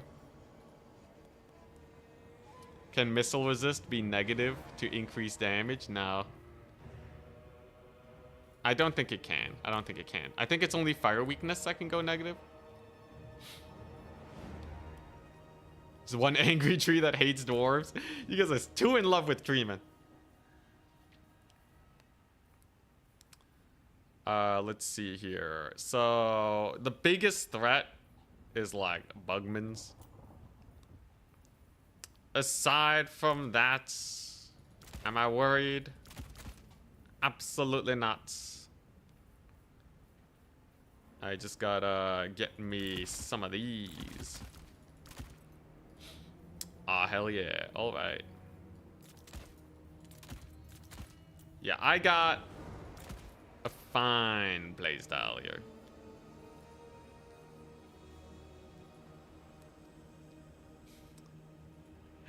Three-way watchers and a net lord. I lost to Charix's doggo plays, even with the way watchers. All right, let's see. It's Dowie, so we're gonna have to deal with their. Oh, this is a great spell actually. This one's pretty nice. Oh, this one's pretty nice too. You know what? There's a lot of good spells here. There's a lot of really nice spells. There's also a pretty good map for me, by the way. Excuse me. It's a pretty solid map. Here we go. And then I just spam out some of these for the late game. One of these for the late game. One of these just in case. All right. And he's ready.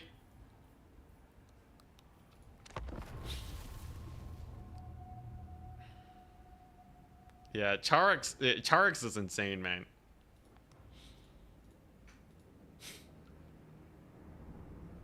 All right, so I'm still slow stacking this game, okay? I'm still slow stacking this game. Let's see if we can make it work.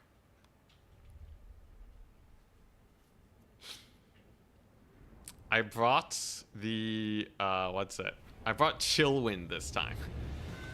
Slow stacking dwarves, yes. So here's the play, right? I'm going to use this forest. I'm gonna camp it. And it's going to be great. He has 15 units. That's fine. I have poison, Chillwind. And if they get really close, I also have this Way Watcher slow ability, minus 60 speed.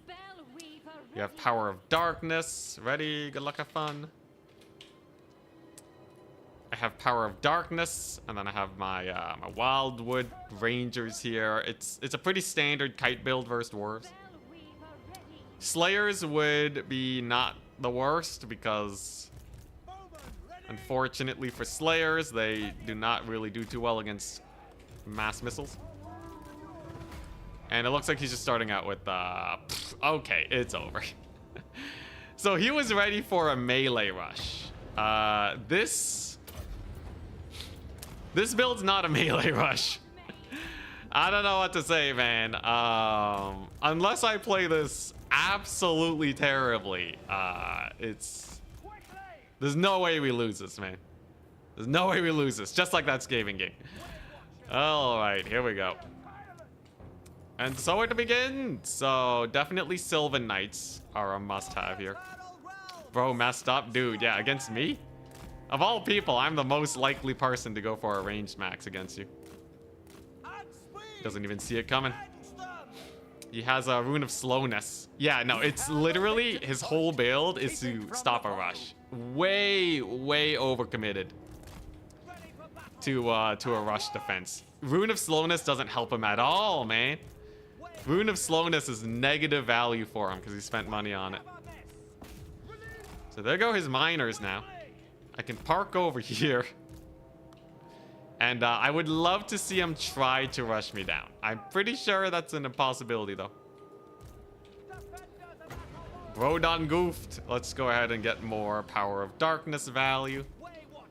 It does scale, by the way. It is giving me more power reserves because I'm in the trees. It's pretty hype. All right. Now, how good is his dodging? If he dodges really well, he can actually prevent some damage.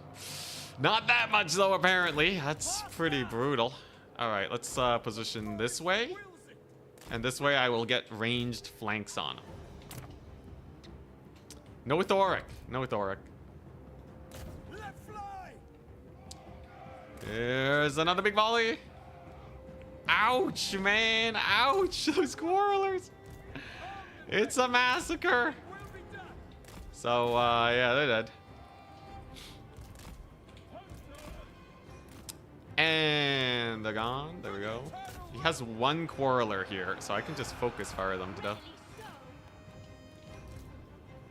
There we go. Very solid. They are but normal quarrelers. Dauntless Azrael. Sent by You Isha. see that flank? So these ones are trying to support, but now they're flanked. There's a chill wind. There shall be no escape. Of the forest. The flank was glorious. And now what? I don't know. Get these boys in there. Like, this is pretty Jover, right? This is about as bad as it possibly could have gone for him. Guess I will have to pull back here. Chill wind is nice. It slows down his forces. There you go. Still doesn't even have the capture point. That's kind of brutal. Okay, very nice. There's another chill wind. That means these guys also can't dodge the Waywatcher shot either. Very slight benefit there. Ooh, some miners. Free miners for the picking. Very nice. The poison is also slowing them too. Let's be real though. This is not being won off the back of the slows. This is absolutely just because it's a really good kite build. There you go. Nice. All right, he does have a lot of units though. He does have a lot of units, but he will get worn down slowly but surely. Waywatchers, even against shields, it's pretty painful. Loses a good amount of his HP there. I wonder, what if I chill wind and then I Waywatcher volley them? Does that disrupt their shields? It appears if it does, it's not a huge Fate's call. it's not a huge play. Here come the cavalry. Here comes the cav. Oh boy, it's the slowest rush you've ever seen. Oh, the poor dwarf warriors, man. What are you supposed to do against such hatred? Alright, you know what? Let's just get my cav in there. Spell. This is a slightly risky play, though. If I lose the cav, it's a little rough. So there go the dwarf warriors. Then, we'll send our infantry on that guy. Aim is true. Sound the horn. Waywatchers are doing great against his quarrelers. And yeah, the physical resist on the Sylvan Knights is really high. So that's going to be a doozy for him to manage. Let's just pummel them. There go those guys. Ah, he did get the Rune of Slowness, though. So that's going to hurt us a little bit. There's the Wildwood Rangers. Nice. I got one idling. Oh, they're right here. No. Very nice. Dang, okay, yeah, that was a terrible idea. Dude, my cav backline charges suck. Never let me cav backline charge, man. I apparently don't know how to do that. Jeez, man, he obliterated those poor guys. Sylvan Knights down. Hey, at least we're learning. At least we're learning. Alright, so we'll just bully them Iron Drakes. Slow these guys down. Alright, and then it's just shooting up the Slayers. Yes, flamethrowers, man. Dude, they cook so hard. Alright. Here we go. Big volley on the Slayers. Here we go. Nice. Yeah, Slayers. Technically, they have missile resist, but they're never really going to do too well. Ah, we got more Iron Drakes coming on in. Alright, alright. Let's get one more volley over here. There we go. Glorious, glorious. I think Fire at Will be good enough to finish them off. Okay, yeah, so you see these guys are advancing. I'll slow them down. Dwarves at 16 speed. Spell weaver ready. So there's no way they'll be able to catch me. With haste. Ever ready. Very nice. Big collapse on the flank, so I can start capturing that far point. And you can see he's really starting to run out of units now, right? Understood. He's really starting to run out of units. It's he just has this His Dwarf Lord here. He's gonna need to dodge up a storm. Whoa there, buddy. Just gotta avoid that. He does have some Rangers on the far side, alright.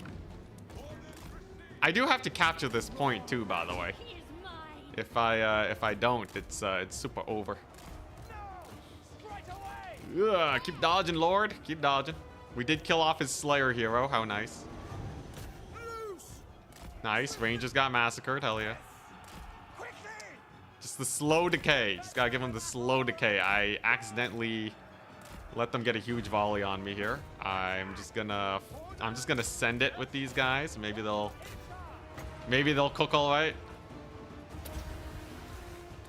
Weaving There we snakes. go. There goes that weapon team. Come on, get in there before the flamethrowers cook you alive. Oh, there's Longbeards, not a problem. I almost have the point back. We're fine.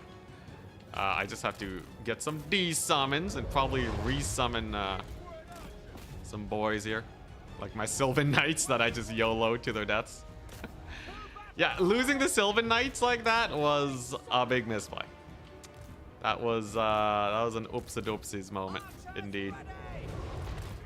Okay, with the flamethrowers routed though, it's pretty donezo. There you go, there go the miners. I can capture this far point. There we go. Ooh, I can use my slow here, wondrous. Come on, get there. Yeah, there we go, they got slowed. Slow dwarves. Hell yeah. We are tireless. Blade guard. Yeah, how's this going? Guided by nature. This fight's going a little bit more sus. I'm gonna have to run these guys down. Thankfully, they are slowed. Looks like he will be able to take this far point, perhaps. Not without me bringing in the Sylvan Knights. Oh, geez, I have so much money in the bank. All right, get in more archers. Get in the eagle. Jeez.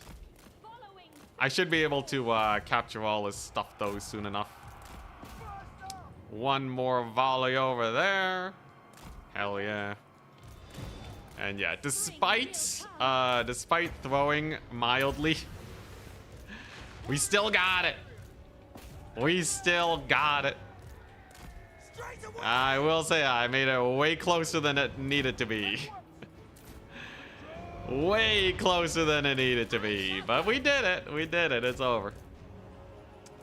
Slow build against dwarves. I didn't really get to implement the strat too well because he wasn't rushing me, but whatever. Waywatchers are back. His miners are dead. Yeah, let's not use trees against flamethrowers. That sounds like a terrible idea. Spellweaver ready. Okay, so I can just shoot his lord up here. I'll leave these Waywatchers here just to capture for now. I kind of need that. There. And then, yeah, then I think we're in the clear. Sylvan Knights don't have to worry about flamethrowers no more. Hell yeah. And we have a double cap on them, so yeah, it's pretty over now. I got my armor-piercing bows back. It's great. Aisha herself. There's the temporary triple cap. Hell yeah. Sylvan Knights, let's go. Shattered those those Rangers. Dang. Surprised he's still going. Spellweaver ready. Well, he does still have like a few dudes here, but yeah, if he manages to capture the point, it is actually a little. It is a little sus. I think the odds are still very unlikely, Life must but it is not impossible. It's a great time to crap. I still hit him. Okay, they still got frostbitten. That's a little silly. Yeah, there's a bug where if you click too many times, it like casts in the other area where your mouse is. It's very annoying. I'm gonna leave these Waywatchers here literally just for capture weight. So you summon some more miners. That's totally fine. Let's just charge them into melee, I guess. Sylvan Knights are the ultimate cleanup crew. Huzzah. Slow down these Slayers so they can't participate in the fight. And then I just have to hold the double cap for the next millennia, and we'll be okay. There's nothing here that can go to the far side to capture, so I don't have to worry about that. These guys were frostbitten. And frostbite. I forgot. Sylvan Knights give frostbite. That's hilarious. Yeah, so Sylvan Knights, they give a frostbite effect, so I can use that to slow them more. Is it useful? I don't know, man. I don't know, but is it hilarious? Absolutely. Yeah, look at these guys. These Slayers. They're struggling. Do I have poison attacks? You get some poison on them, maybe? I'll do my best. Let's get a Way Watcher here to just hold the point for a bit. Slowing dwarves is such disrespect. I know, right? It's hilarious. There you go. There's another big charge. And we have some Way Watchers here. Hell yeah. Slow him again. Ah, yeah. There we go. 16 speed. Hilarious. Alrighty. Anyways, I think we win on a single point now. So as long as he doesn't actually manage to capture this, we're fine. He did actually kill the Sylvan Knights, surprisingly enough. I did not expect the Sylvan Knights to suck so much. My lord is also gone. There's no way he's capturing this far point, though. And we will be able to win on a single cap. Wildwood Rangers here seal the deal. Absolutely. There you go. Dwarf Warriors are going down. Jeez, dude, Sylvan Knights suck. Sylvan Knights suck real bad, man. What did they do to them? They used to be so good. How's the Dwarf Lord still alive? Armor. That there, armor. Hey, they're back. Get them back in there. Alright, big ol' rout. Just a couple Dwarf Warriors and some Slayers. They need Perfect Vigor. Dude, Perfect Vigor. Yo, giving Ghosts Perfect Vigor would be a pretty cool thing for them, I feel. I feel like they could really use that. Huzzah! Get them, Sylvan Knights. Get them, Way Watchers. Quickly! Swiftly! Why do all the elves say that? Is that like some inside joke? Alright. Yeah, there's no way we're losing this point. Ah, he had two miners. Okay. No way they kill these guys. And it's just the, you know, it's just the sadness of the dwarves, right? We went for a slowing build on the biggest map possible. Just stall them out forever over here. Way Watchers. There you go. Oh, dang. Yo, the range on this kind of sucks. 35 meters. It's kind of garbage, I'm not gonna lie. Yeah, he really likes sending his miners through the woods. As long as I'm vigilant about it, there's no way we'll ever actually get caught there. It's a very common strategy. Because dwarves kind of need it to get their capture points. There you go, capture weights are looking fine. Let's get these boys in. There you go. No capture in sight over here. Sylvan Knights against Lone Quarrelers is where it's at. And there we go. Success! We won! It was a little close though. This map looks good for artillery. It's actually too big for artillery. Yeah. It's a little big. It's a little big for artillery, I feel. Alright, everyone has to be pretty close to being done their rounds now, right? That was a pretty long game. Dwarves versus Wood Elves. Wood Elves win. Alright. God. Oh, those poor Iron Drakes. They still got a decent amount of value, though, just by the slow march, but... Quad Way Watcher. This one got 2,100 value. Must have been the one I resummoned. Way Watcher's good. Yeah, just a bit painful for the dwarf player. When you're expecting the full rush. Oh, it was Garagrim? He died to the Wildwood Rangers? God, that's painful, man. So if you leave your artillery by the spawn point, what's going to protect them, right? Are you really going to have a unit of Slayers by your artillery? Are you really going to leave 1,800 gold. So your artillery can shoot and get like maybe 700 value. It's pretty bad, right? If you have a flame cannon, it's a bit better. But, you know, even Slayers, right? They can't protect against the Way Watchers on them. Arrows of Khorne are also really punishing. It's a very risky play. Did you win? Yeah, we won.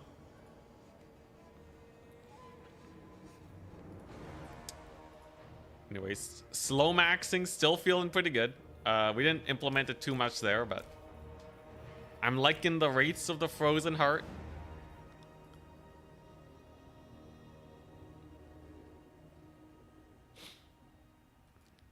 Depends on the value of the artillery. Artillery very rarely will pay double themselves. The only thing that is worth is like the Sunmaker on the Empire, because that bad boy trades really quickly. So you can desummon it, and then your unit can like participate in the battle. Yeah. All right, come on, one more win. One more win. My opponent points should be pretty high in theory. If we look at them right now, my opponent points are at 5. I'm actually in second place right now, but that's only because not everyone has finished their matches. Charix won his next game, so he beat B6. Is B6 playing Skaven? Imagine that, man. The Skaven mirror. Oh my gosh. Yo, Charix, what are you doing, man? He beat the Skaven main. He beat the Skaven main at his own game. Dude, Charix is a menace. This guy's insane. That's intense. I don't feel that bad about losing to Charix. Especially since I have, you know, not enough time to spam tournaments. God dang, that outratted the rat. Dude, that's crazy. That's crazy, man. He beat my Wood Elves with Skaven. What's this guy doing? It's almost like skill is important in this game. Come on, how am I supposed to complain about units that are bad?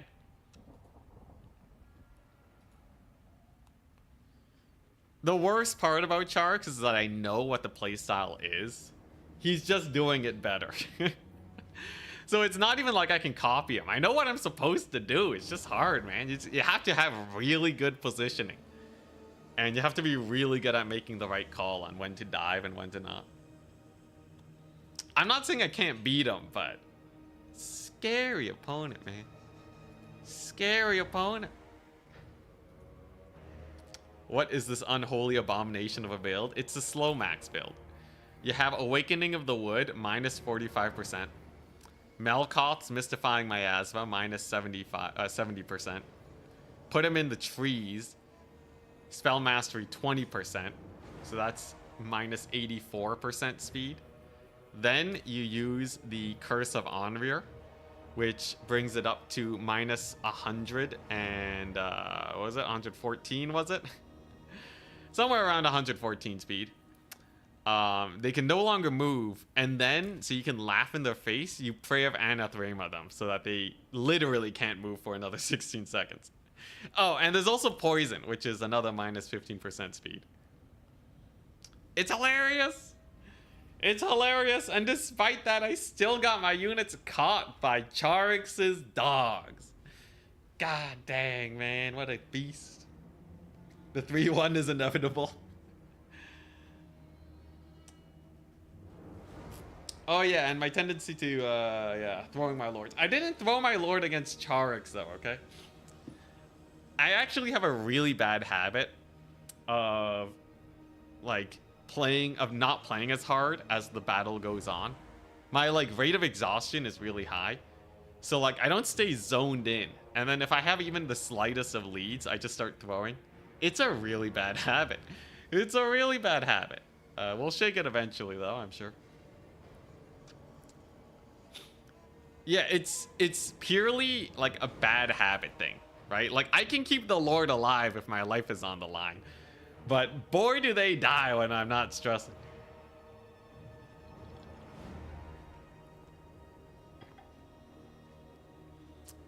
You have a weird situation where I win more games when my Lord dies than when they live.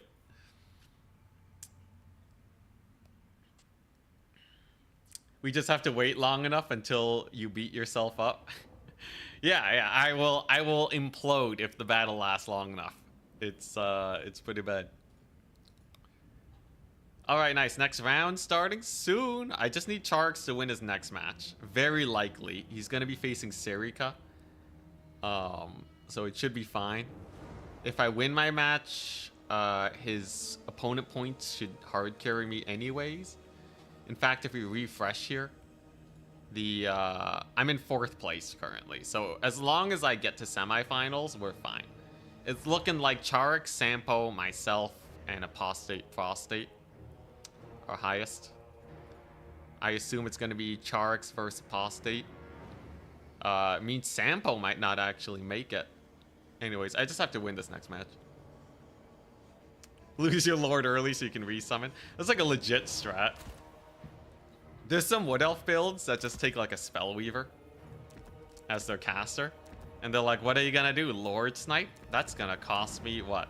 500 gold. Just put her on foot. Who cares if she dies, man? She costs as much as like a Glade Guard or like less than the Dryad. Pennies. She's pennies. Anyways, yeah, we're gonna try out some shenanigans. Shenanigans with this build here. Yeah, limited abilities. Yo, it's pretty funny. We did actually have that earlier today where I resummoned my Glade Lord and I got Prayer Band at the Rayma stacks back. Was it worth? I don't know. Hilarious? Most definitely. Come on, round 4. Everyone's done. Come on, I want to fight. Let me at him. Flockfoot caster so value. It is. You can get like 3,000 value.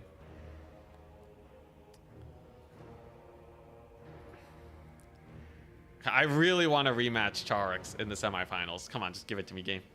Give it to me. I'm ready. I'm so ready to beat a Skaven now. I know exactly what I gotta do. Just keep the Weight Watchers safe. Just keep them safe. Be fine.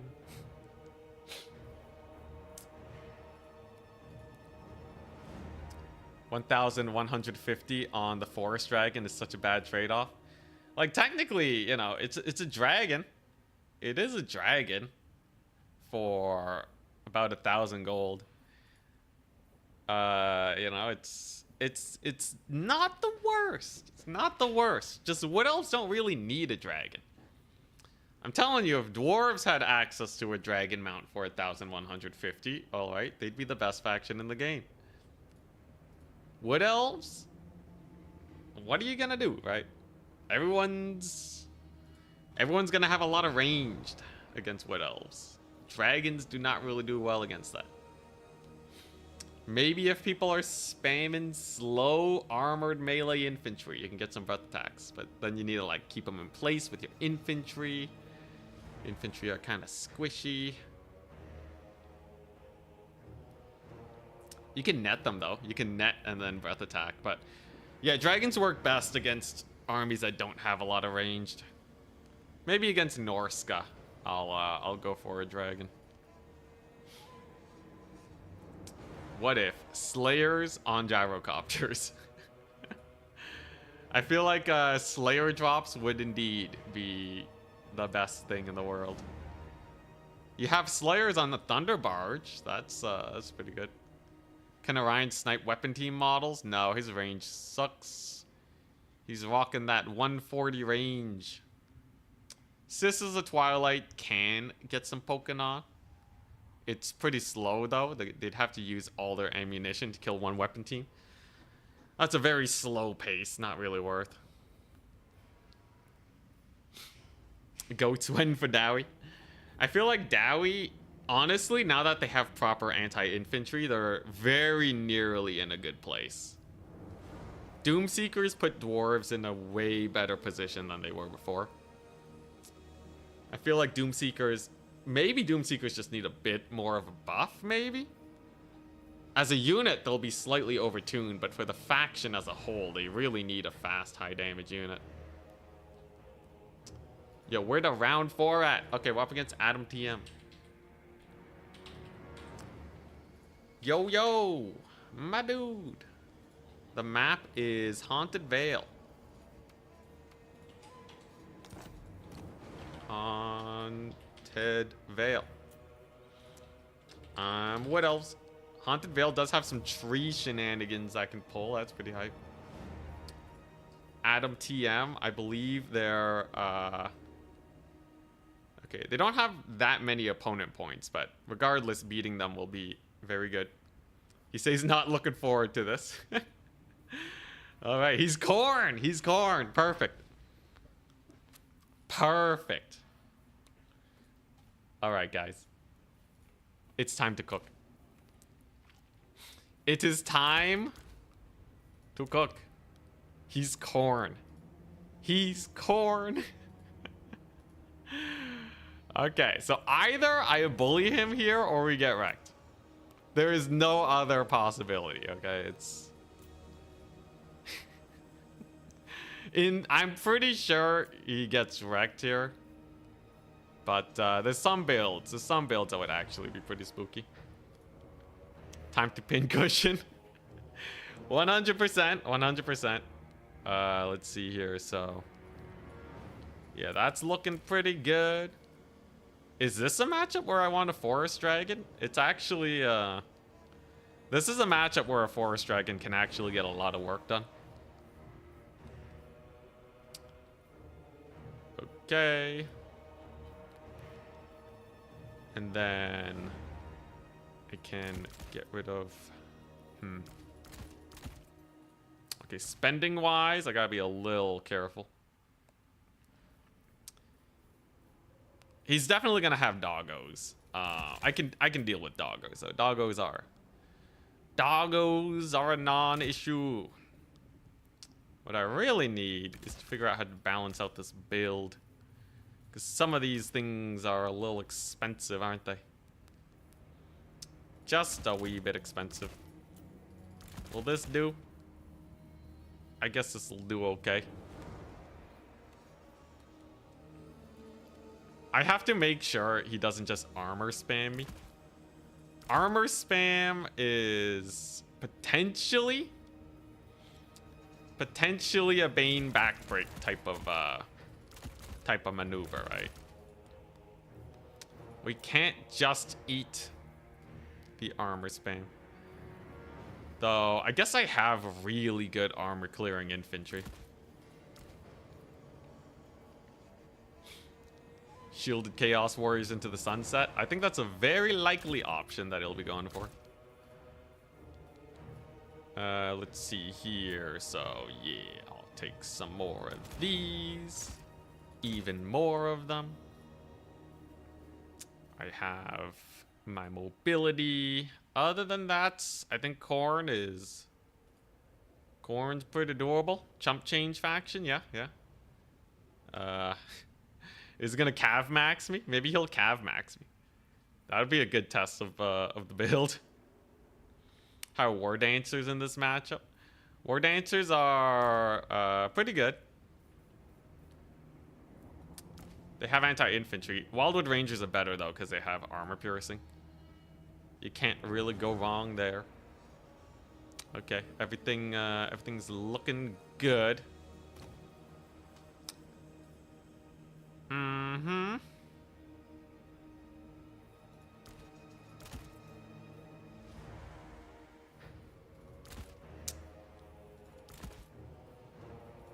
Yeah. All right. God, how do I want to... Okay, one of these just in case. One of these just in case, and then like two of these. Yeah, all right, I got built. What's that?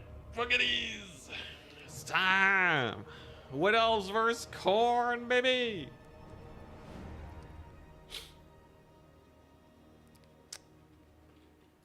Good luck, have fun. All right, Adam TM. So he's gonna know that I'm probably gonna kite. The problem with going this playstyle, it's that I love it, which means everyone knows I'm probably gonna go for this. So they're probably gonna try and hard counter. I think fewer people expect something like a Cav Max. Cav Max is a more rare play style that catches people off guard. The Kite is more my power play style. Tree Man spam. Tree Man spam would be so hype if they didn't just die to Scarbrand. Though technically they do remove the magic damage. Alright, so welcome to Khorne's Eternity of Pain. So here's the build. Grab these guys, we park them like so. We space them out ever so slightly. And then this way, we have a nice little staggered formation here. Branch Wraith is chilling in the trees. Vanguard too. Ready. So I brought the dragon, I brought the net. I can breath attack as warriors. I can slow them down with the Branch Wraith. And then I have a whack load of cavalry here. I think Sisters of Khorne will be a good starter pick because of their slowing effect. Let's see. He only has 9 units. Looks like an early game campaign army. Most definitely. If he took Wrathmongers, instant death. Did he just checkerboard like he's fighting the AI? Hey, it's a good strat, okay. Here, I'll checkerboard a bit more. Here we go! Skulltaker! 3, 7, and doggos! So that's essentially all he has. So this is definitely a Prey of Aneth Rayma breath attack, these guys. He doesn't have Valkia. Doesn't have any Furies on the battlefield just yet. I brought the other Trickster Shard, so if these dogs get in range, my Branch Wraith can Melkoth them for full damage. It removes their spell resist. Oh, I guess they have pretty high spell resist though. We'll have to see. All right, here we go. So he's trying to position so that the breath attack can't get him. I think he's lengthwise enough though, where I can do it now. Don't you dare whiff, little dragon lady. Ah, hell yeah. So that's like 400 gold value right off the bat.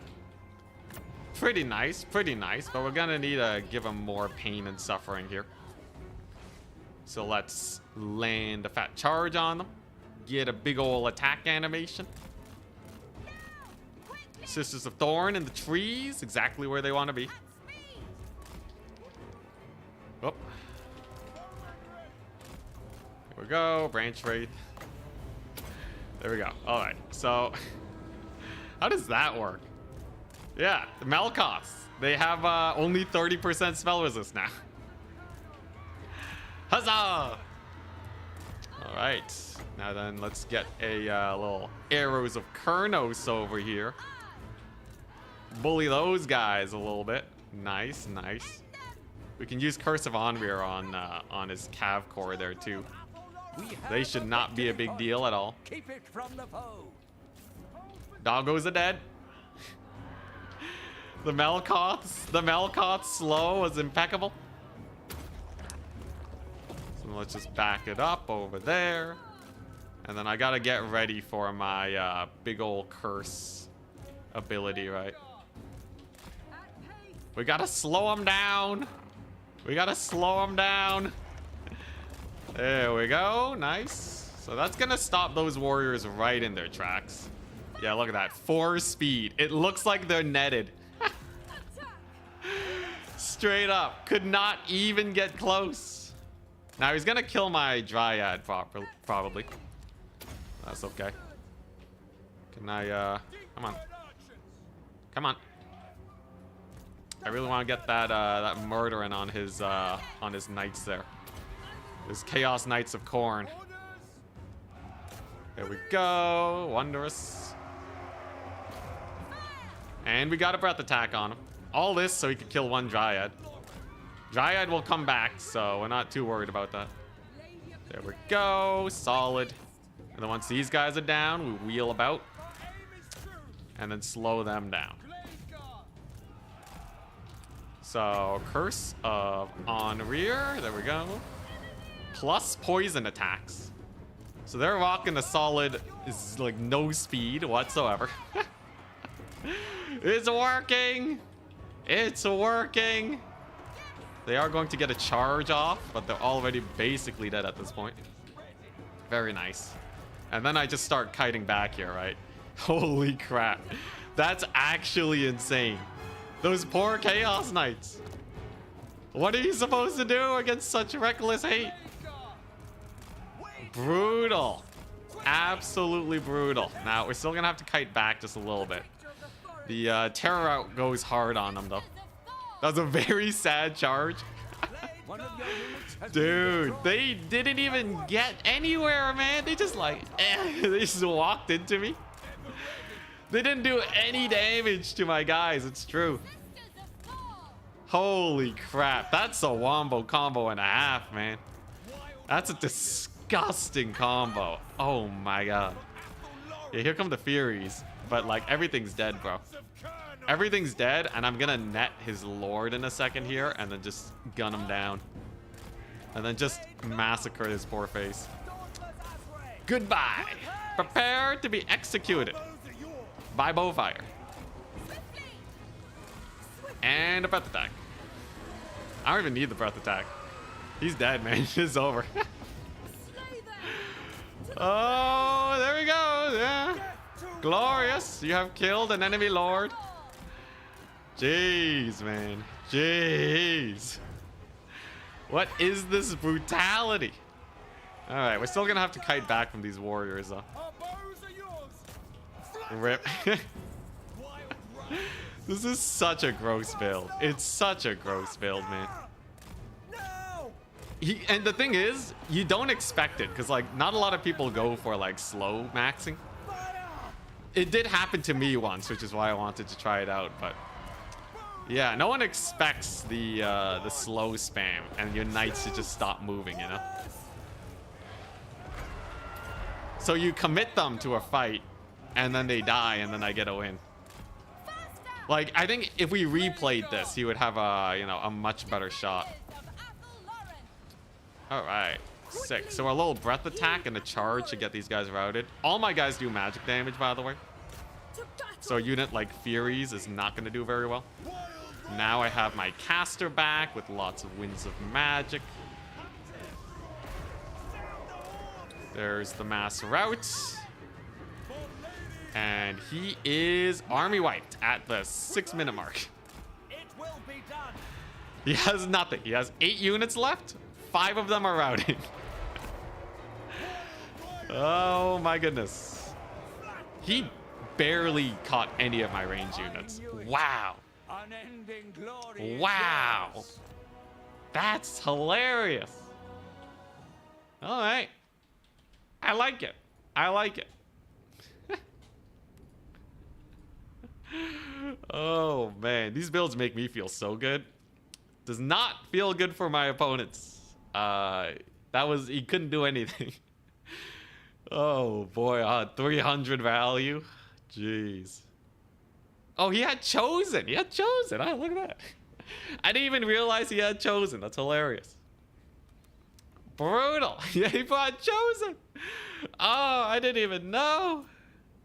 Chaos Knights. 0 value.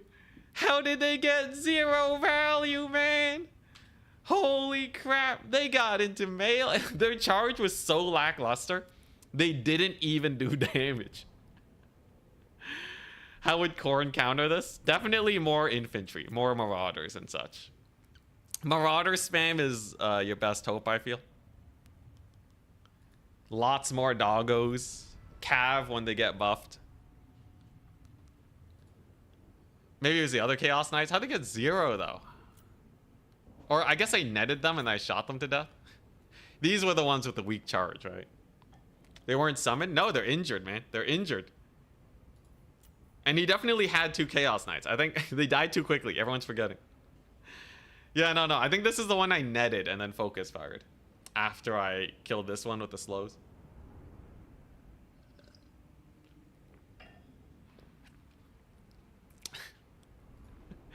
Alright. I just have to beat Charix then. I have to beat Charix. Unfortunately, I probably can't do a slow max build against Charix. I think I have to try hard against him.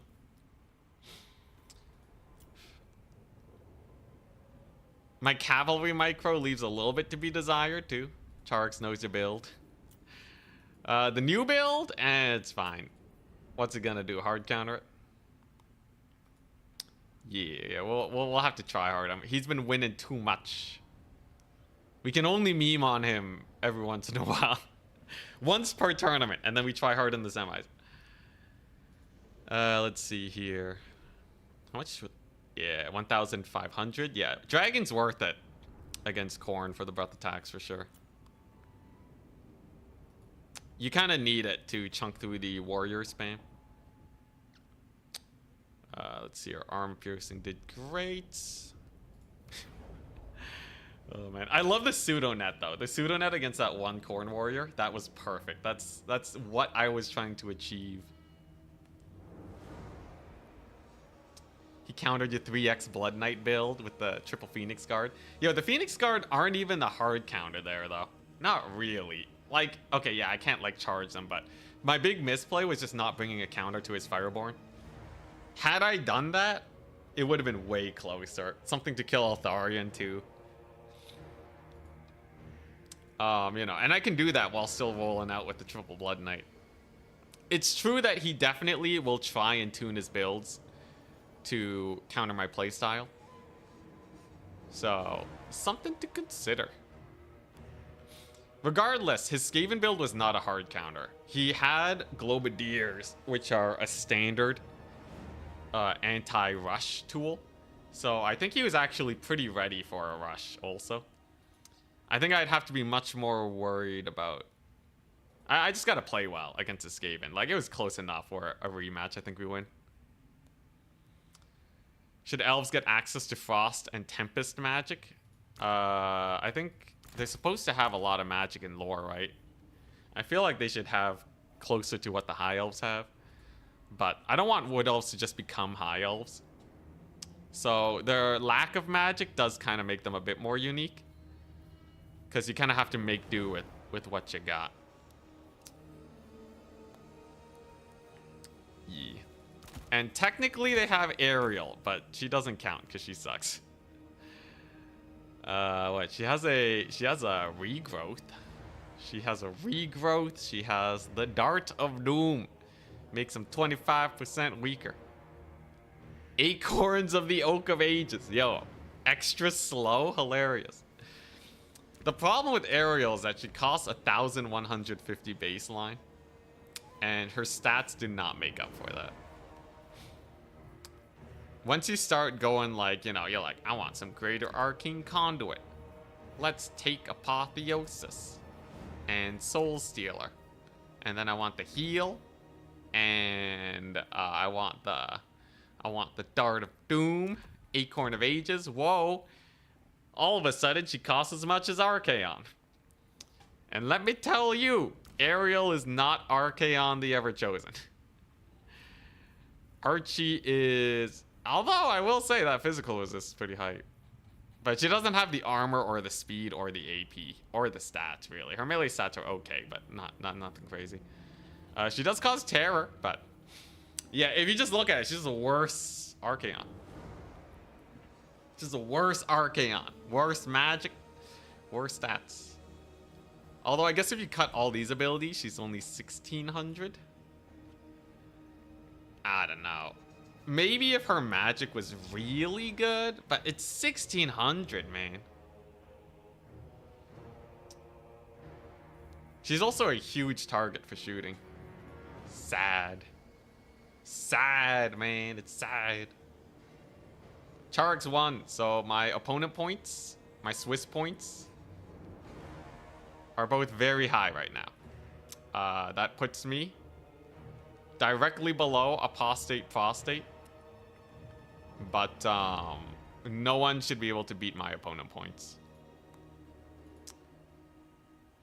Worst case scenario, they tie and we do a tiebreaker, but very likely I'm making it to semis. Sampo and B6 and Serika are fighting it out.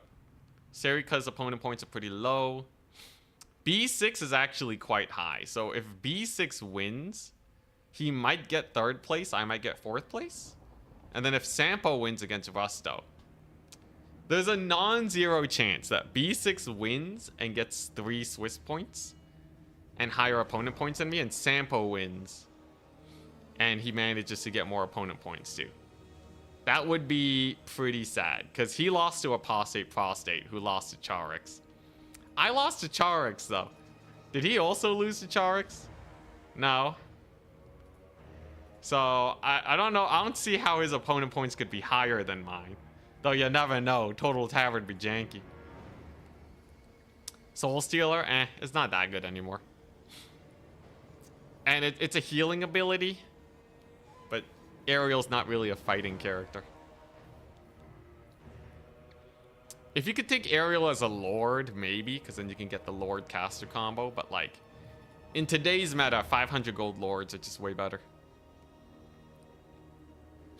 Yeah, 1600 for Soul Stealer.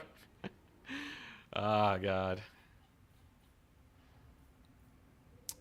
Wrath of the Wood. 8 seconds of 12% damage. Ancient's Protection. None of these are too good. Is the stream already over? No, we're waiting for semis. There's a good chance that I make it to semis, or I at least tie for it. It's really just going to come down to the opponent points.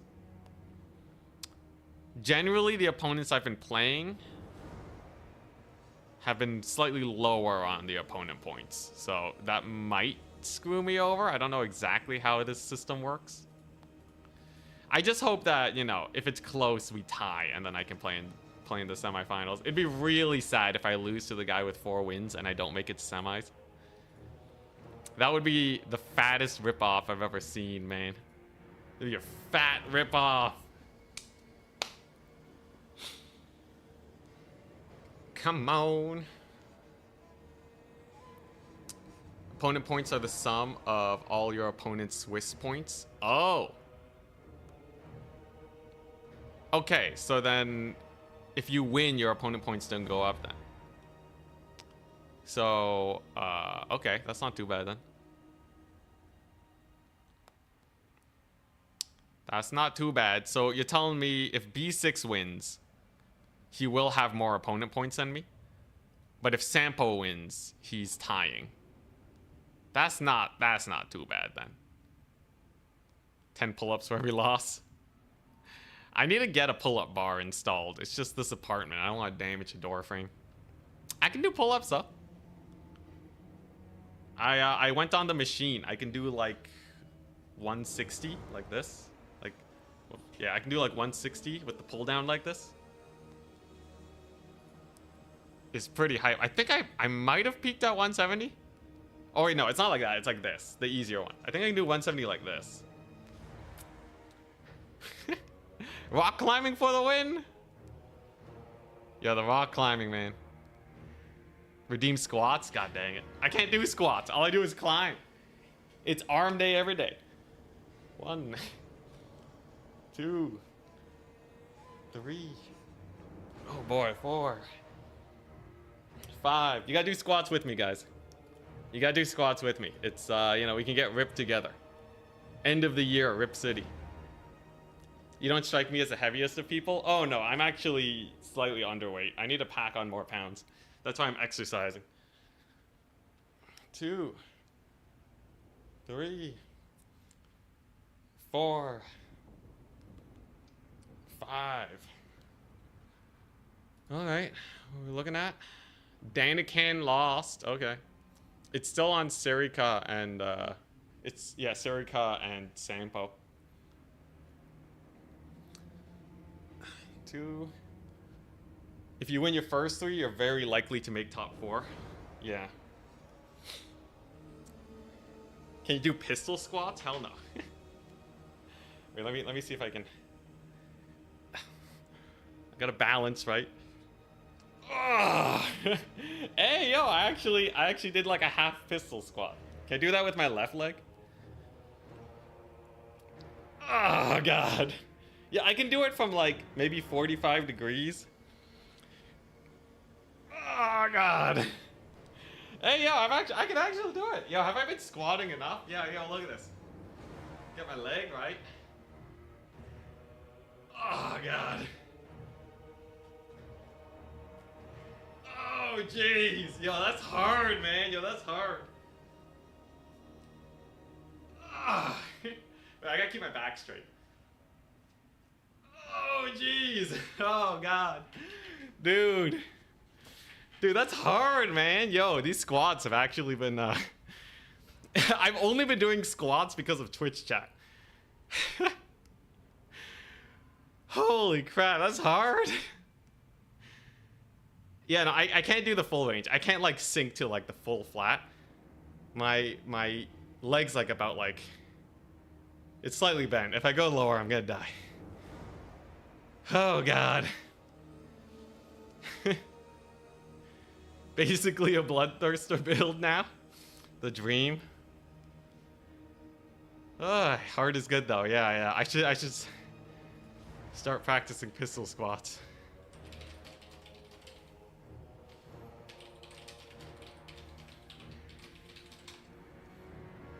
Whew. Yo, that's hype. That's hype. I also played a lot of DDR. Try doing it with me. Your knees hurt. I played a lot of DDR and Stepmania. You're welcome. Thank you, Meaty Dangler. It also helps that I'm light, by the way. Will you be able to play now that you have the exhausted debuff? It energizes me. DDR, Dance Dance Revolution.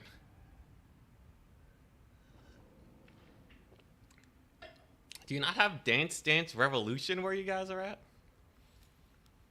You don't know what DDR is? Come on, you're supposed to be old.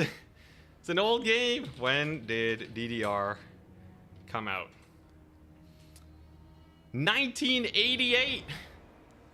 Most of you guys were fully grown adults when this came out, man.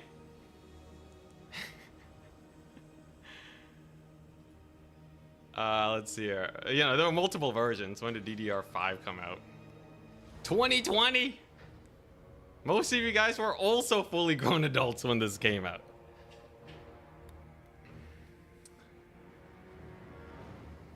You got the cheese and toast. I had some protein today. I got some sick Costco chicken. That's what gave me the energy to do most of a pistol squat. Oh god. Let's see, Scarbrand got some legs. I gotta do a lot more squats.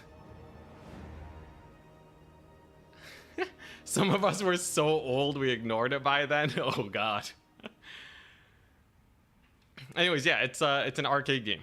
It's an arcade game where you like there's arrows that come up, right? The 4 arrows, and then you gotta step on them to the to the right beat. I was pretty good. All right. Alright, I don't like to exaggerate. Sweden and Switzerland has been different cash for a long time as well, smile. Thank you very much for the oh crap. Well it's because it's Swiss francs, right? But then what's the kroner version?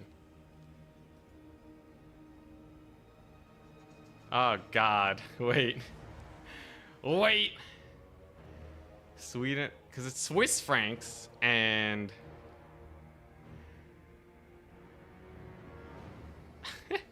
it's Swedish kroner?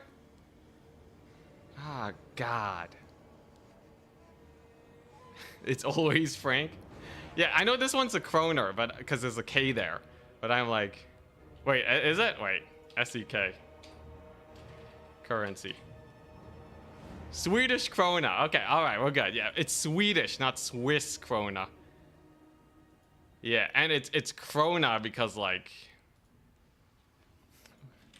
where does krona come from? Is it like,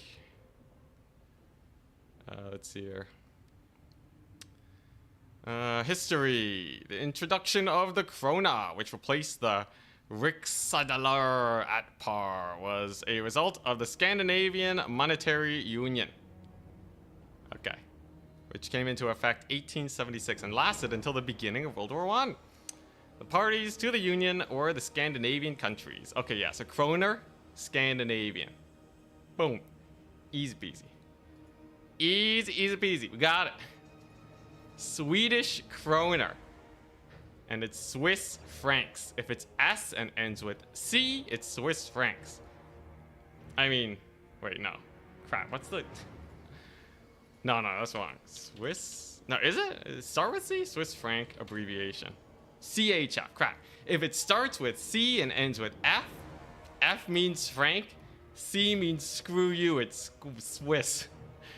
Kroner, on the other hand, if it ends in K, it's kroner, which means it can't be Swiss, because Swiss, it's not Norwegian enough, right?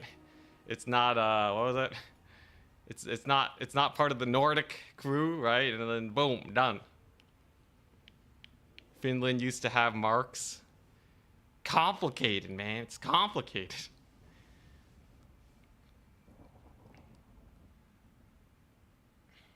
Estonia also uses kroner? Ah, okay, you know, everyone in the local area uses kroner, okay?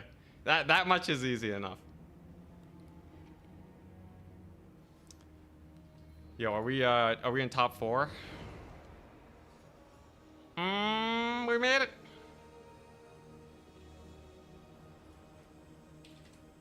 All right.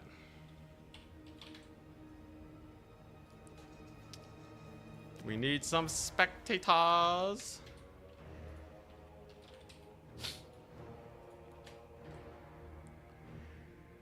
Here we go. I'm Wood Elves. So up against Sampo. Oh, wait, what? Oh, no, okay, we're fine. He says the top 4 is just done. Sampo, Seri, me. Oh, yeah, no. There's no tiebreaker. Never mind, we're good.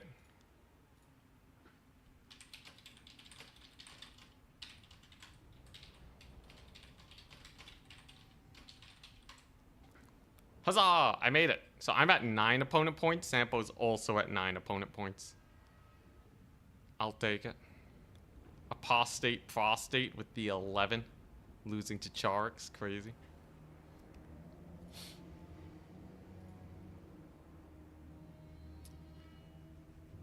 Interesting. Alright. Top 4, here we go. I'm up against Charx. Again. Yo. The rematch. The rematch. The one bringing down my win rate. My nemesis. To the untrained eye, this is ranged maxing. Yes, but the build is called Wood Elf Slows.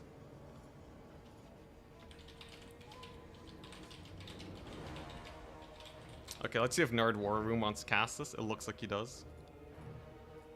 Taco Monster is here. Alright, so I gotta prepare myself. Skaven.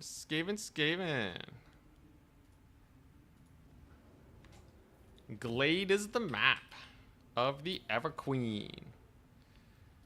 It's kind of an annoying map, but it'll do. Good luck on the match, thank you. Okay, I'm gonna have to sweat for this one. Slow spam will not do alone. It will not. Will absolutely not. I gotta be careful here, guys. I gotta be real careful.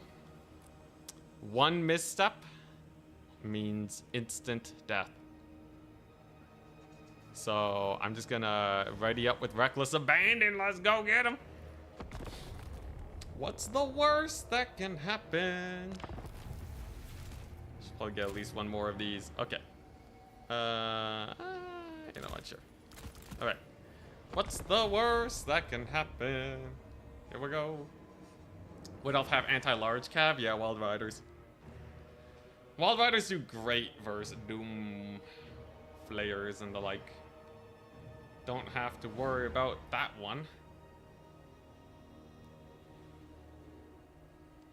Maybe in a few years, CA fixes the problem with guns and you'll finally play Vampire Coast. They did say a couple patches ago that they're working on it, right? So they know it exists. It's being looked at. So yeah, give it a few years. We're good. No thoughts on Sisters of Thorn? Good unit. Good unit. The slow is quite helpful. Sisters of Thorn slow is hype. So make it arc like bows, but really fast, right? Alrighty, here we go. Gotta fix guns before they do Warhammer 40k. Oh my god. Imagine 40k comes out. They're like inching up with their guns. God, I really hope so. Watch, they're gonna fix it, and then in Warhammer 40k, it's gonna be unfixed. This is exactly what they do all the time. Cause, like, how they make the games. Pain in the butt, man. Pain in the butt.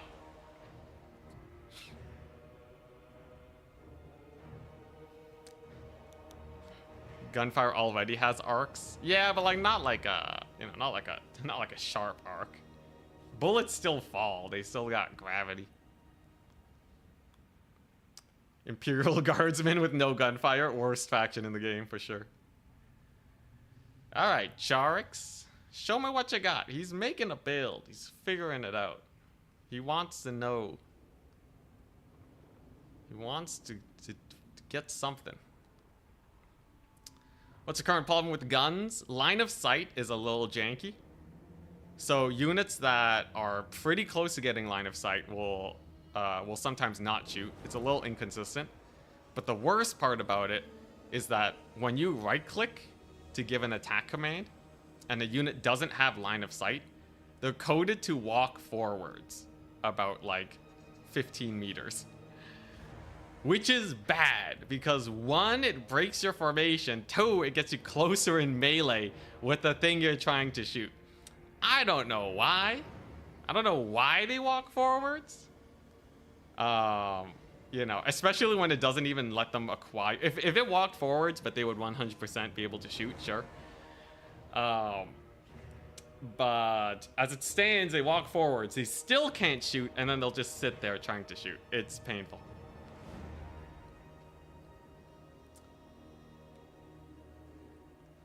Fix bayonets. Yeah, there's already a hotkey to go into melee with range units. It's weird. It's weird, man.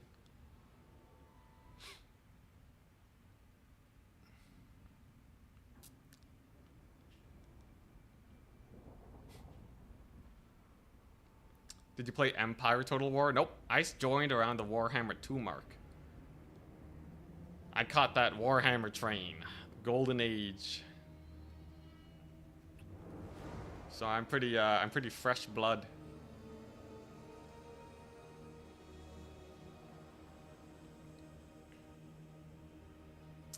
You feel like you've had that happen before? It's a very common thing to have happen if you micro your range units a lot. If you kind of just leave them to sit, then maybe they just don't fire. But at least they won't walk forwards. The gunman be like, well, that's all we could do. I'm gonna get some water. Chark's taking forever, man.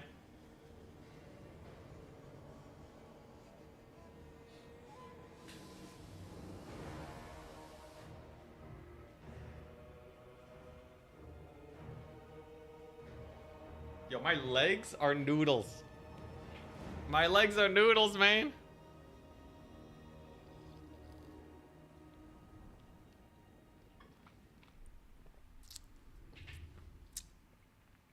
Okay. We know we can get a win as long as I keep my skirmishers alive.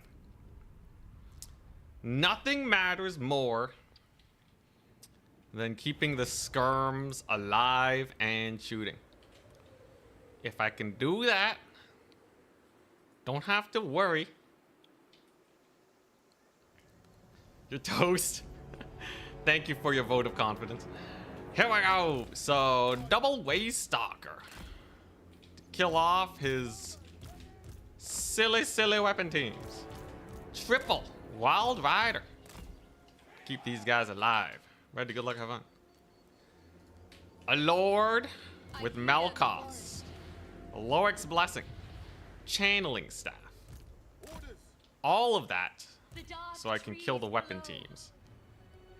If I double Arrows of Kurnos a weapon team, hit them with the Malkoths, they will run. They will absolutely run. Time to lock in. Don't lose 3 times in a row to no one.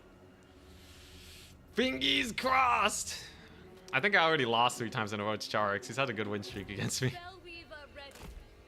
I recall another tournament where we memed with Beastmen, and then we faced them in a normal matchup with Empire. Beat my Empire with High Elves. Can't be having that. Disappointing, man. Losing to the best player in the world. Deep Woods looking sexy. Yeah, yo, I got the Swift Shiver combo. Alright. So, we're just gonna park right over there in the trees. And what does he have? Globadiers. Mad Lad has to have something. Pestilent Birth and Vermintide. So he doesn't even have an air net. He's going all in on that. Well, that means my flying game is going to be much better than him. I can shoot up his Doom Flayers. That's pretty hype. Keep it from the foe. Now, where are your Jezzails, brother? I know you got Jezzails. I'm going to give up this point because it's going to be a trading game. Everything here trades very quickly. Okay, he has some skirms. He has some skirms. Doesn't have his air net or anything.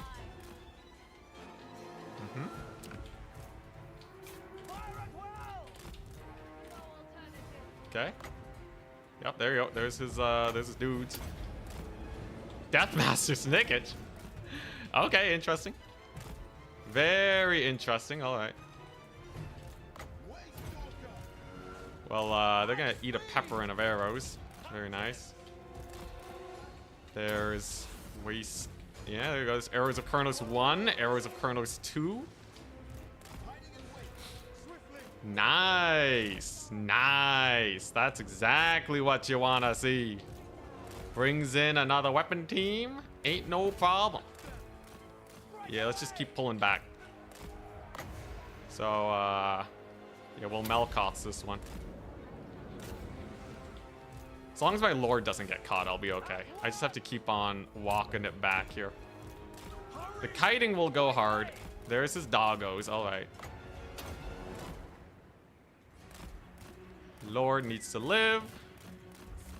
There you go. She's distracting the skirms and such. So that's pretty nice. There we go. Solid. He does still have a weapon team of Jezzails firing away, but overall, we're still doing okay. I'm gonna have to turn off fire at will, though. Ouch, brother. Oh, the Deathmaster Whirlwind. Deathmaster Whirlwind is painful. Gotcha, gotcha. And, okay, yeah, so they will actually live. That's pretty brutal. Interesting. He gets the net off, so he really wants to kill my Waste Stalkers then. At least the second Malkoths will be able to kill them. Alright. There you go. Waste Stalkers can survive. Let's go over here. Lord's kind of getting cooked a little bit. Okay, there we go. Nice. That's another route. There's another Malkoths. Gonna get a big volley there on his face, hopefully. I just have to keep kiting back here. Okay, there we go.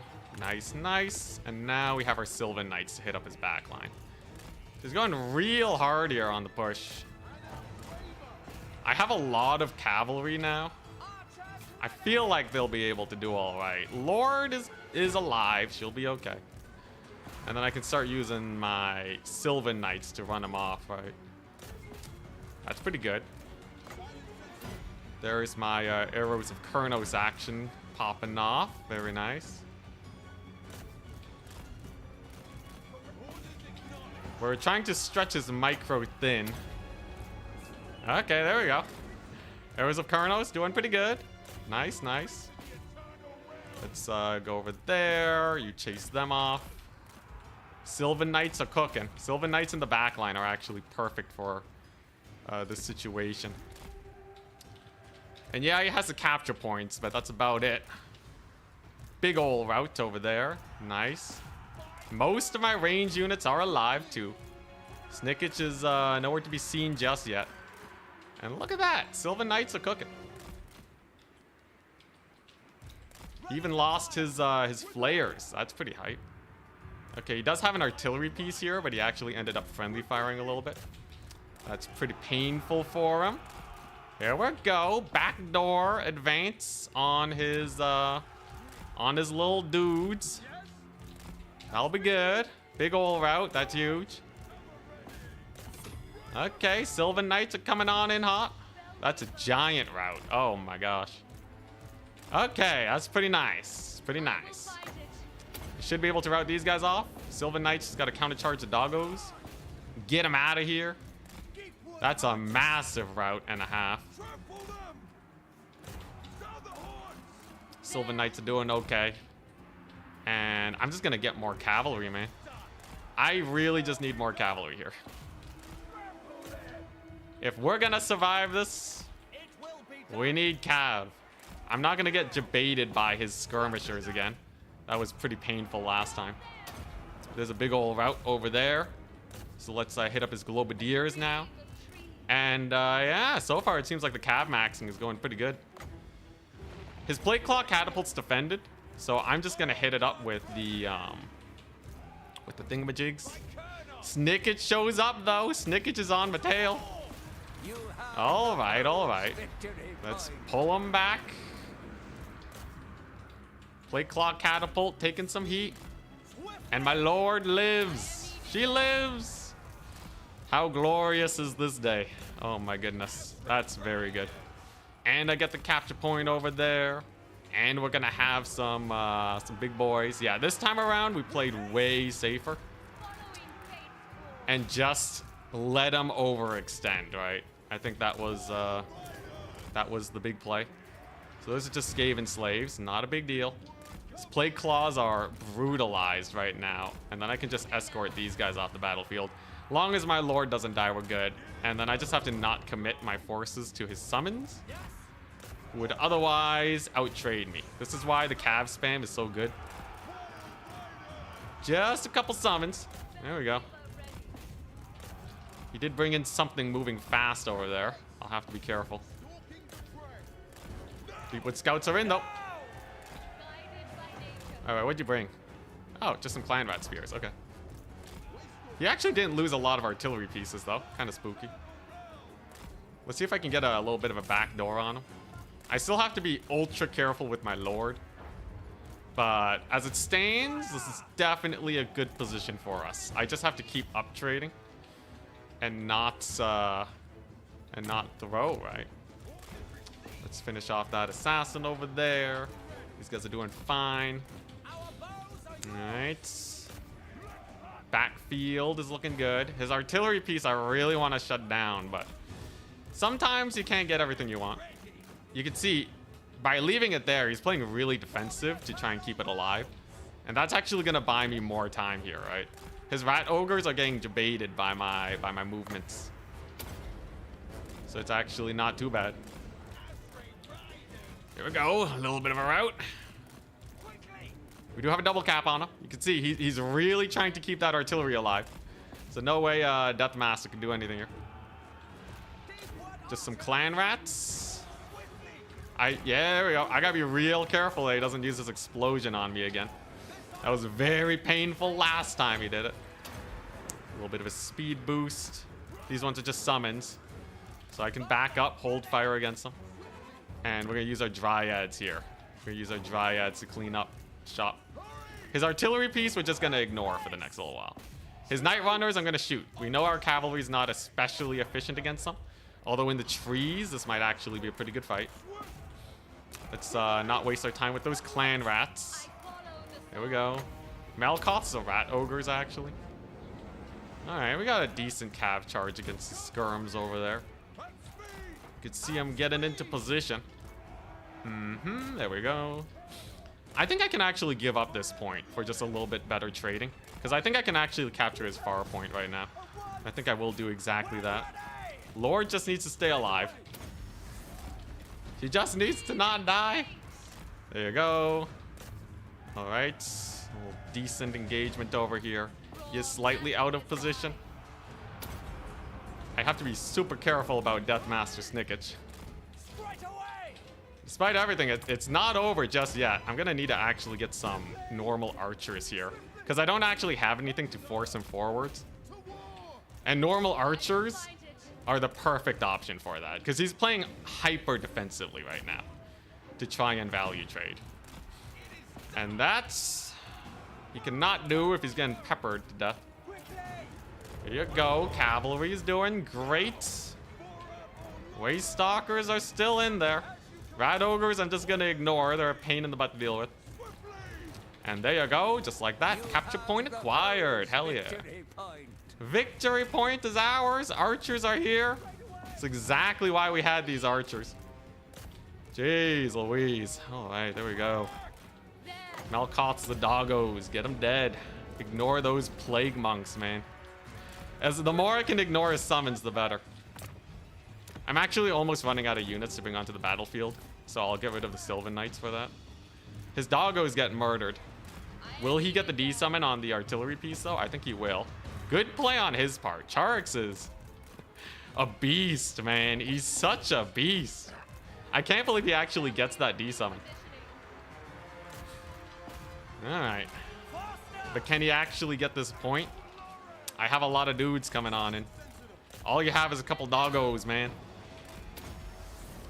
Just a couple doggos. They're extremely injured. My skirmishers here are killing his rat ogres. I got more over here coming on in. We got some dryads. Yeah, now he's screwed. The archers really seal his fate. Thank goodness. Thank goodness. One of my Waystalkers does die, though. But I can now secure this point against them. Shoot up them Eshin Dryads. That'll be a pretty nice pick. Dryads have to be a little careful. Waystalking can bully those Globadiers, though, and keep them distracted. Keep them a bit honest. And then we're just waiting for the Sylvan Knight resummon, I guess. Using my archers here to their maximum potential. Deepwood Scouts with the D-summon. His doggos are actually super annoying. I'm just gonna Spirit Leech him. He did bring back the Assassin. That's terrifying. But I do have a double cap. I do have a double cap.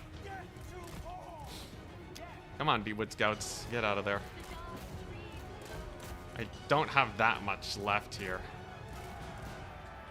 Okay, alright. Here we go. Dryads are stuck in his backfield. I guess they can just push this way. Where's my Lord at? Okay, she's doing fine. This point's pretty well secured at this point. So that's not too bad. I have a little bit of cavalry here for his dogs. That's good. His Globadiers got in, though. Painful. And my Deepwood Scouts just are constantly getting harried. Kinda sucky, kinda sucky. I will have Sylvan Knights soon, though. I'm sure it'll go great.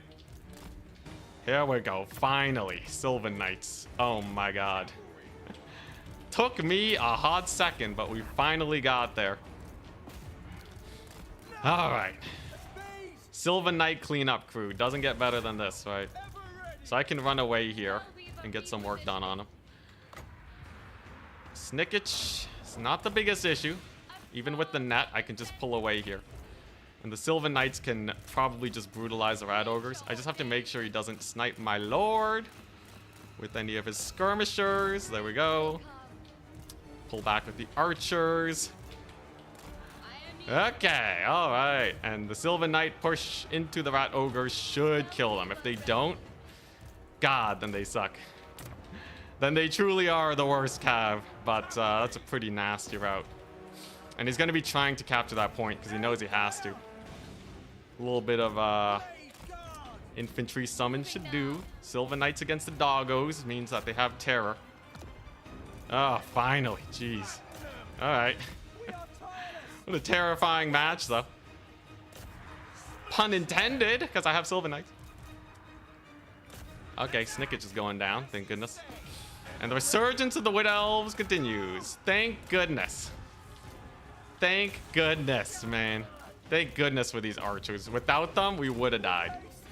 I actually really needed them for that little bit of extra oomph. Sylvan Knights kill off his caster. No more magic for you. And I just need cavalry now. We just field the cav.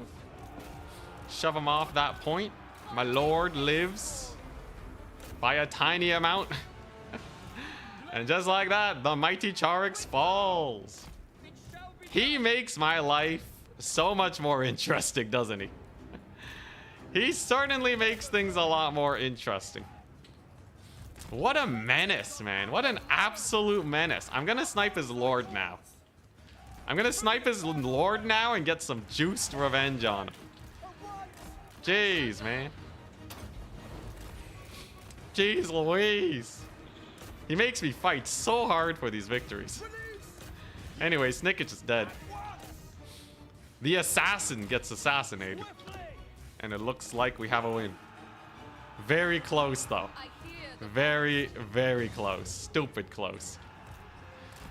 Way closer than he has any right in making it.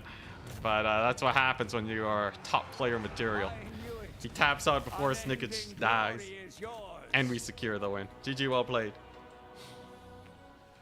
Hey, Jeez. Louise. Slows did great. Slows did great. Oh my gosh. This is a good matchup for Wood Elves too. It's a good matchup, but like he makes it so tough. The biggest thing though is getting in these archers the moment you have a lead. Because he knows to play on the defensive and to like draw you in, right? And then up trade with those mid-range skirmishers.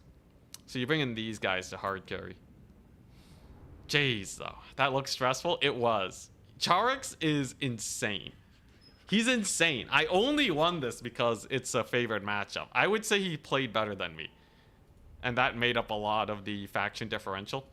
A lot of other players in this matchup crumble immediately. It's like the easiest thing ever. Charix, though, he makes me sweat, man. That Plague Claw get any value? 1,500. The double arrows of Kurnos didn't actually... if it killed 2 entities, it would have been way better.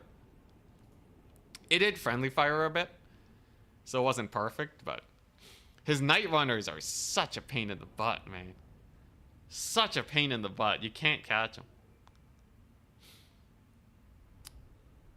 Honestly, his build was good. His build was good. I wouldn't say he cooked too hard. I guess, like, Snickage was a little bit insane. I think if he took the Bell Lord, he would have been in a better spot, but they run the risk of getting sniped. He doesn't want to get Lord sniped, so it's either Snickage or the Bell. The Assassin was actually pretty spooky, but he overcommitted on the Waystalkers. That was a big misplay. And the Sylvan Knights were huge. Sylvan Knights bringing in the Terror was absolutely what I needed. His Jezzails got shut down really bad, too. That was my big play. So my build is specifically countering Jezzails, because I think that's the only thing they can do. You know, Skaven can do to win against skirmishers. And it worked out really well. Look at that. Regiment of Renown. This cost like what? 1,200? Only got 270 gold. Despite that, he almost brought it back, though. What a beast. For branch rates? Yeah, it's also really good for branch rates. If I had gone for a branch rate build, it would have gone pretty badly for me. Oh, God. We did it, though. We did it. I'm up against Sampo next. We're up against Sampo. Here we go. Alrighty. If we win this, we're back in the top 3 for tournaments, I think. A nice start indeed. Map is Otsushi Castle. Giant map. Ginormous map. It'll go great. Sampo is playing as... What's he playing as? Dark Elves! Oh, hell to the yeah. Okay, so historically, this is a really bad matchup for Dark Elves. This typically is really bad for Dark Elves, so I should be fine. I have to figure out, you know, the variety of crazy he can bring here. Dark Elves have a build. That's the problem, right? So he could do the 6-minute no push, 6-minute no rush play style, and that would be the worst, right? I think that would absolutely be the worst. So I'm going to need something to deal with that.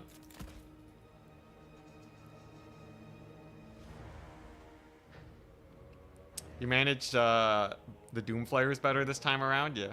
Does Char stream? I don't know. I know Outer Region does. Don't know about Charix. I think he streams on the RTK Discord. So you can message an RTK member to get in there. Charix is so good at watching you two play. Yeah, it's stressful for me, but I'm happy it's entertaining. Honestly, I love you know, I love how much he pushes me to the limit just to scrape by some wins. Not something I can do all the time though. I swear, if Turin wants me to do a show match with Charix, oh my gosh, sweating. Yeah, you can do live video on Discord. You know, you just stream your monitor. It's like a video call, but you share your PC. All right. Jeez, how am I supposed to beat the 5-minute no rush? It's a very annoying build to deal with. Huh. Skirmishers are okay. I think I would want like at least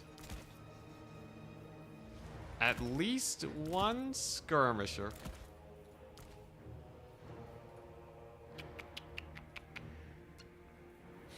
I think I'm gonna cut this, and then I'm gonna take one of these guys. Okay, this feels like a much better build. And then we'll cut one of those. And then I probably want... Man. What are the odds that he doesn't have Scourge Runners? Scourge Runners are like a guarantee, right?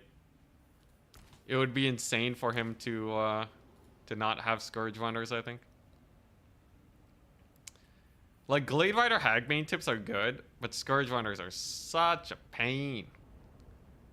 I could have, like, you know, one in reserve, but... how do they compare to normal Glade Riders? Way less charge bonus. I need Glade Riders to counter his Dark Riders. Let's see here.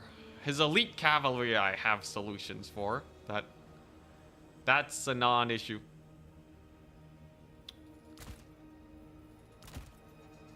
Yeah, sure. This seems alright.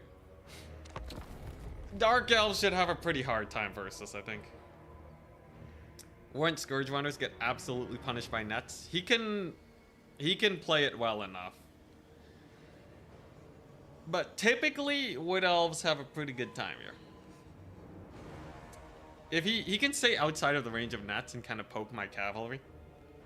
Don't want any of that. Cold One Riders are really slow. So that should give you a hint of what we're gonna do to him. If he does go for them.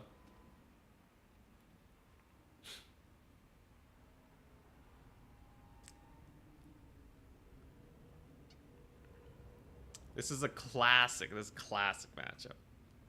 Really interested to see what he goes for. He could go for... If he goes for a 6-minute build-up, I need to, like, poke at him at the start of the game. Because a full rush with the Dark Elf passive, and we're dead.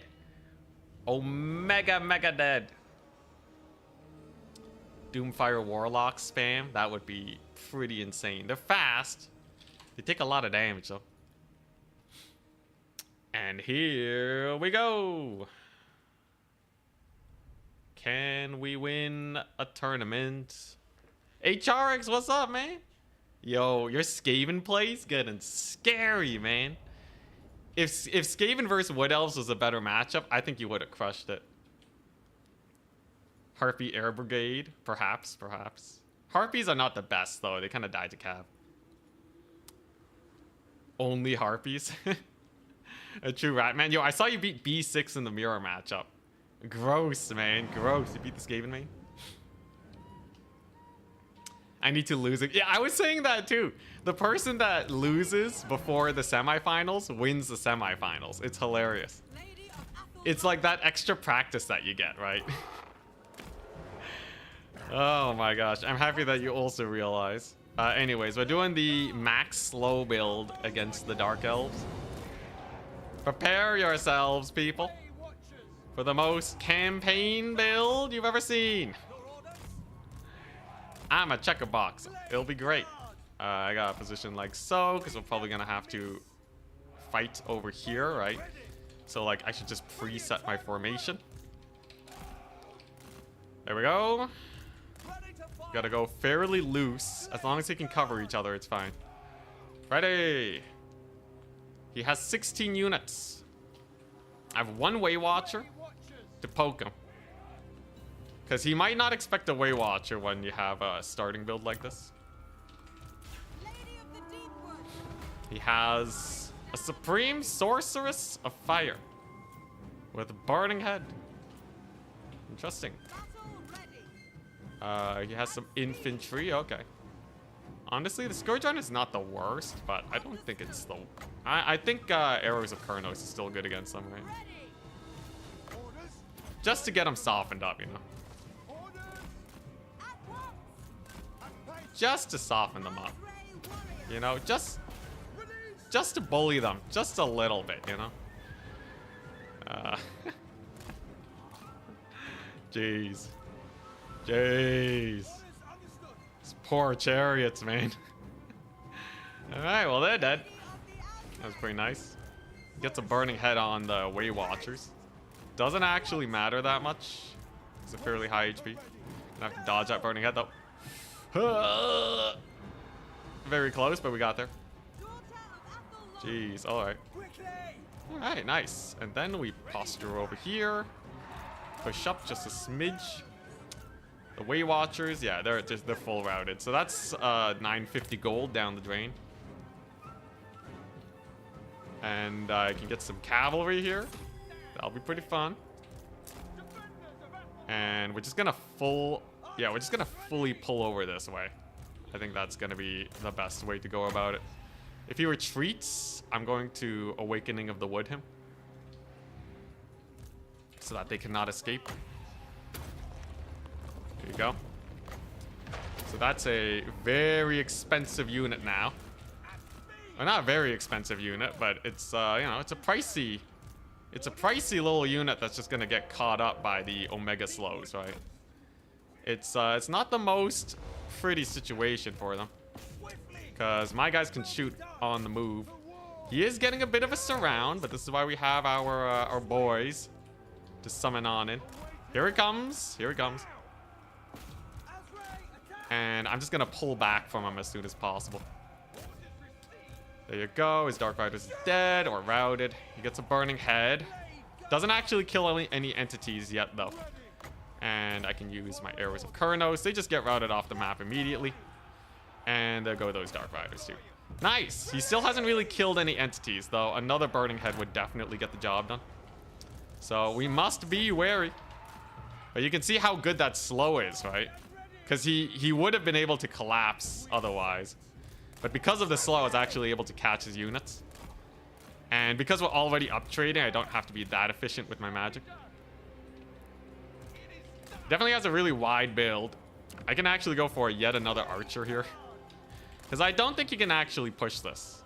This is a very, very brutal position we have ourselves in.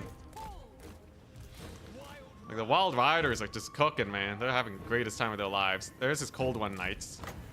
So I might as well just get the Melkoths on them now. And I just have to make sure I position well.